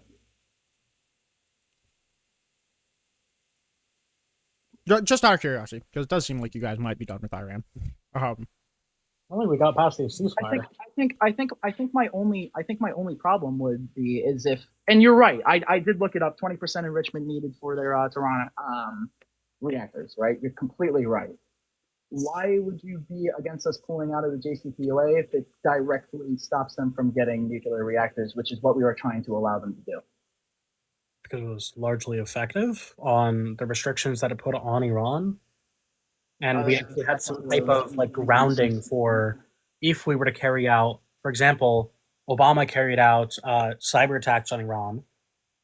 I don't think Biden did anything. We had Trump who kind of engaged in something with like Soleimani, but also we would actually have a grounding for taking action against Iran. Now it's just like, well, Israel did it, so we're gonna we have no grounding anymore for taking any type of action against Iran, because we pulled out of the one deal that would force Iran to lower their enrichment. Well, I mean, I would argue the fact that this actually gives us a better chance at forming a new deal. Iran doesn't want to form a deal with us. They don't want to talk to us anymore. It That's the doesn't. point. They don't It doesn't care. matter. What it's strength. It's peace through force, right? wait, hold on. What? That's wait. How are you going to say it opens the door to a new peace deal if Iran doesn't want to talk to us? Okay, first of all, I'd like to see where you want to see Iran doesn't want to talk to us, because they came crawling to us for the ceasefire after we bombed all their nuclear facilities, right? Because we did bomb them and they were effective. We and bombed they stopped 3 of firing them. after They that. didn't set it back that much. We only destroyed some why of the did Iran infrastructure. do Hold on. this? We only destroyed some of the infrastructure that sets it back maybe 2 or 3 months. They still have all of their uranium, and the infrastructure only needs to be rebuilt again within about 2 months. So Two things. One, how do you know that? Two, do you know what specific type of bombs were How do I used? know in which that bomb? one? What? How do I know which part? How do you know that Iran can rebuild them within that time? And two, do you know what type of bombs were used during that bombing? Yes, we use mops. Yes, basically bunker busters is what they're called, right? I know. They're specifically built for that, and you can see the impacts on the pictures that they directly impact each facility. The reports from the UN and the CIA reports only set them back a few months. The damages weren't that big, and the uranium lived. We were actually missing even more uranium than we counted for in the beginning. We're missing about 400 kilograms. Or yeah, Where could Iran have possibly moved them? that's the question that we don't know. We literally have no idea. We're now there's now 400 extra kilograms unaccounted for. I don't know if we spawned more in from the we legitimately don't know. Vance made comments on it. I don't remember what he said.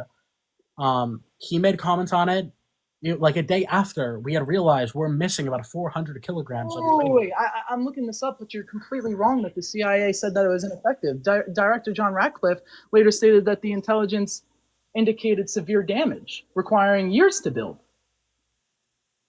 From a second report?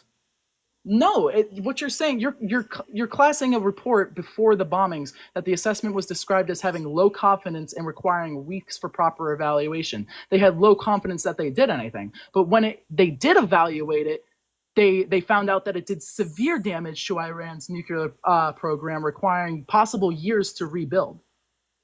I mean, if there was a second report, I didn't read it. The UN report also stated that it was minimal damage. I'm not gonna hold you against reading it, because what this is saying is that the report that was done weeks after, what you were reading is that they were confident that they had low confidence in the report that would come in the coming weeks would report that they'd had significant damage done. Mm-hmm. That's what you were reading. But they found that it did do significant damage, requiring possible years to rebuild. Sure. What are the findings? Here, I can go into the actual specific. Oh, no, I don't want this.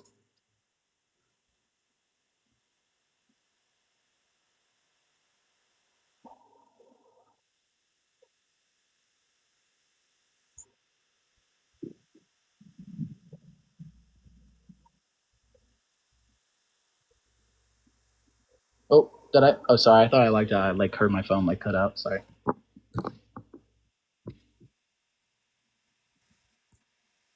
Brigneal, bro, I debated. I don't know if you debated him, but his name is Shark. He is super Philbro-y. It talks about the word and how I don't know. He's super fucking weird, but I don't think so. He's heavily. He was on the Destiny Live.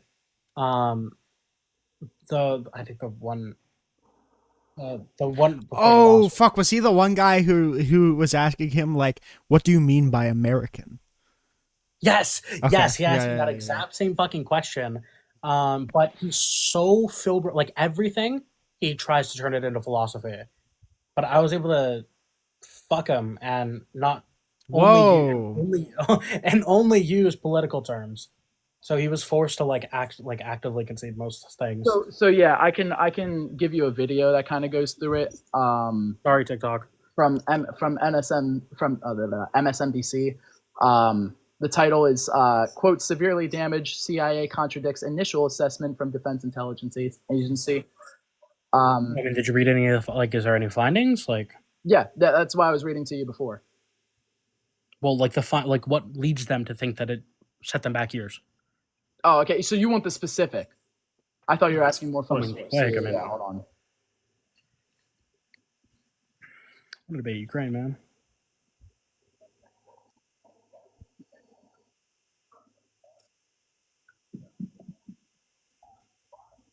I'll be honest. The more and more I do these, the more and more I my faith in the country keeps like bobbing and weaving. That's true. I want to do a debate with that one girl you sent me on Ukraine. I'm forgetting to go on there. I see her every now and then. I'm just like, oh my god, I don't want to debate. Yeah. Whenever you do, you have to record it. Yeah. And then post it on YouTube. Okay, it's time. It's time. I think I'm gonna post that one with the shark guy on YouTube. Perfect timing. Fuck, I'm hesitant to let anybody else up, just because one-on-one dialogue is preferred. But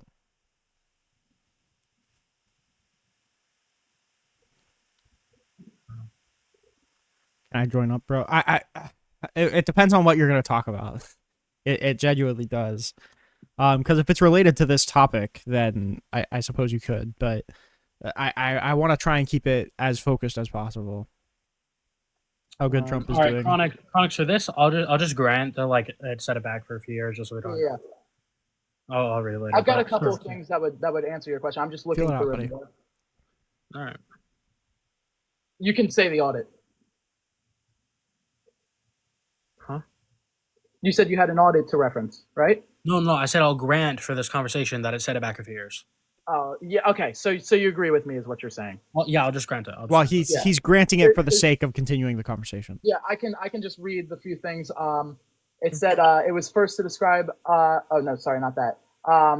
Defense Secretary later got a spat with Fox News Channel. The trucks were found to be pictured, and satellites had not removed highly enriched uranium from the sites before the strikes, and that they were vacant. Unlike most bombs, the MOPs don't leave behind a massive crater, which is part of the reason, which is what they said was part of the reason for the low confidence. So they said that the initial pictures weren't indicative of the total damage, and that's all they had originally when they posted that about the low confidence whole thing. They basically go on to say that they got more briefing about the details of the MOP, and they basically just went back to confirm that.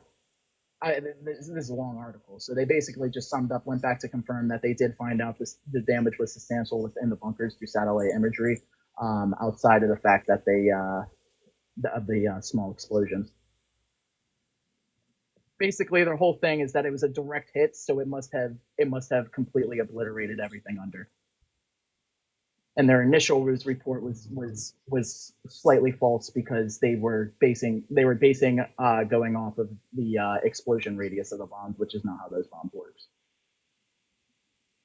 Yeah, sure. I'll just grant it for the sake of conversation. I'll read on it.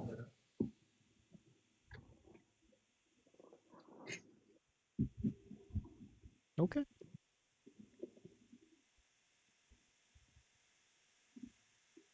Well, if that's going to be it for now, I mean, it is 12 o'clock at night. You know, it's 12:30. I got work tomorrow. Yep. I'm definitely going to do some more deep diving on like the whole 300 thing instead of just quick searches now. I'll have a lot of time on my hand within this upcoming weekend, so I'll do a lot of research on that to see where it actually lies, you know, specific time dates and all that. You know, like if you ever want to have a conversation, I have a Discord server as well. If you want to ever, you know, bounce ideas off of us, I stream a lot. I'm on here a lot, so I'm sure we can. If you ever want to have another conversation, I'm pretty easy to reach. Yeah, I mean, you definitely persuaded me with some things. You know, I mean, this is something I know this administration isn't perfect. They weren't perfect in their first term, their 2016 to 2019 run. Definitely not perfect. A lot of things I did like, a lot of things I don't like. That's the way to put it. But you know, like I said before, I think the main problem with this election, a lot of debates is, you know, it's kind of picker of the less of two evils. And I feel like the main problem, as I would like to sum up, the main problem with America within the 2000s kind of era, 2000s, the past 20 years is basically what I'm saying, is it's always kind of been a lesser of two evil within the recent elections, where before it was more of, okay, we have a guy that loves America and we have a guy that loves America, who's going to put that love to America better. I don't agree. I don't agree. It's always been the lesser of two evils, aside from like George Washington, who literally like, you know, deposed himself for the good of the like.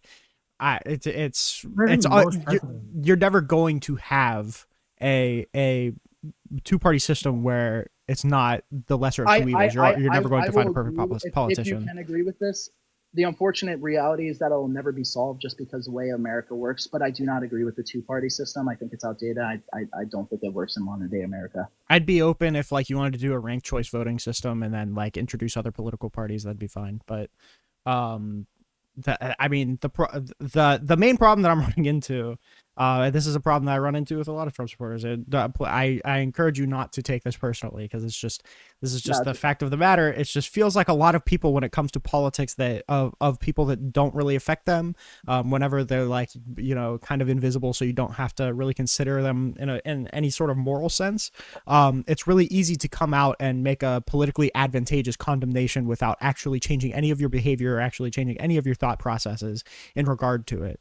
Like, I think that when our current president sent 300 people to a torture camp and then is refusing to bring them back, and has an agreement to keep them there, and we're paying to do it, and it's with an agreement with another guy who actually is doing the same exact thing, robbing people of their due process rights due to an allegation that they're in a gang in order to confine them and torture them. That's what Bukele is doing in El Salvador as well. It's really, really easy to say, oh, I condemn that, and then just move on. That kind of condemnation means absolutely nothing to me. There needs to be some sort of action change to actually keep in mind the gravity of this kind of situation. Yeah, I mean, listen, I can admit that this probably won't, since it's one thing, and I know that might be a little messed up to you to hear. I don't think this will stop me from supporting, you know, Trump, or quote supporting Trump. Like I said, I don't like a lot of the stuff that he does. I don't like a lot of the stuff he says. I think my biggest problem with Donald Trump, and one of the reasons why I initially didn't support him, is I think he does a horrible job at uniting the United States. I think he does a really bad job at uniting the people, and that's one of my biggest problems with him. But a lot of his policies do affect me, and they affect me positively. I never said it, but I do have a fiance that is trying to get in legally. And I see, like I said before, and I explained it, I see mass deportations as a step forward to getting her in here legally quicker and easier. Well, if that's the case, I would really, really encourage you to not tell her to not say anything bad about the government ever, because, you know, the crackdown on First Amendment rights of people who are trying to immigrate in as well. Yeah, please make sure that she's not in any way anti-Israel. Make sure that she's not in any way anti-anything Donald Trump, because she won't get in. Well, she likes Donald Trump, but I wouldn't say they remove First Amendment rights. I think that's a little over exaggeration. It's not. But we can have a conversation. I am leaving, so, but, you know, maybe we can have that conversation another day. But, you know, I do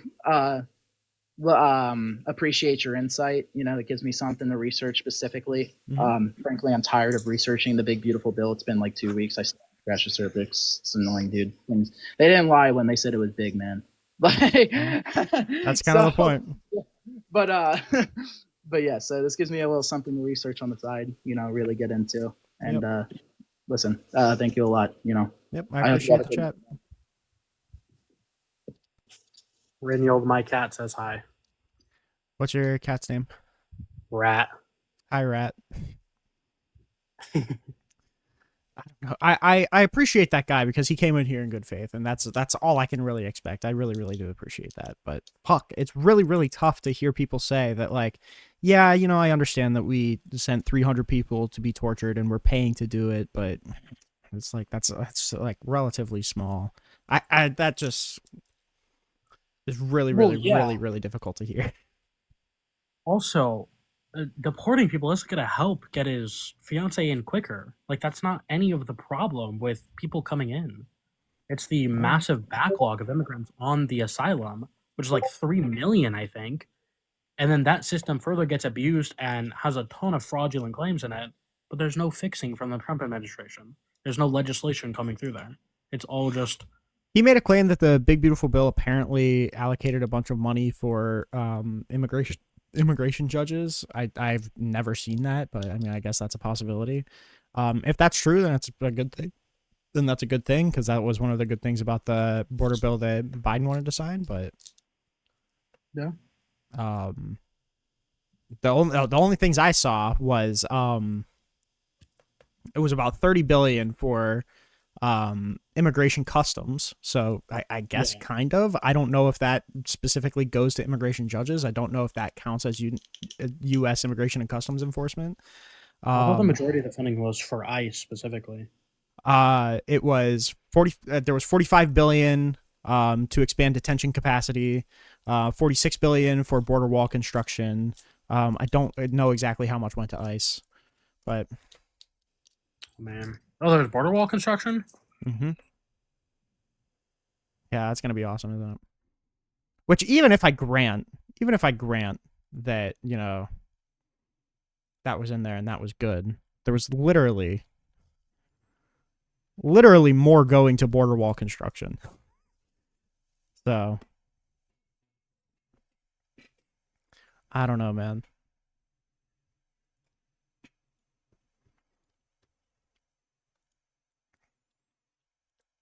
Oh, howdy. Howdy. How you doing tonight? You know, I was doing better. I I'm probably Sorry. not gonna be Oh. on a whole ton longer, but you know, I wanted to let you up and see. I know you've been watching for a long time. Yeah, I've been checking it. I couldn't deal. Yeah, but I was hoping to talk to you for a while. I don't know how you do it. I don't know how you have so much patience. The other parts of it were personnel and vehicles and technology for CBP, and then the other part of it was reimbursements. There was nothing for judges. Okay. Okay. Because the other two things were the detention capacity, and then I think the other thing you said, Yeah. the border wall. Well, perfect. It's hard not to check out after hearing the Constitution was written just for citizens. Yeah, I mean, yeah, that was definitely trying. Yeah, it's just, especially on TikTok. I usually go on Bigo when I want to talk to random people, but especially on TikTok, there's a specific kind of like intentionally bad faith conservative that are really, they just seem like they like the attention. They don't have really any shame on looking like a goober.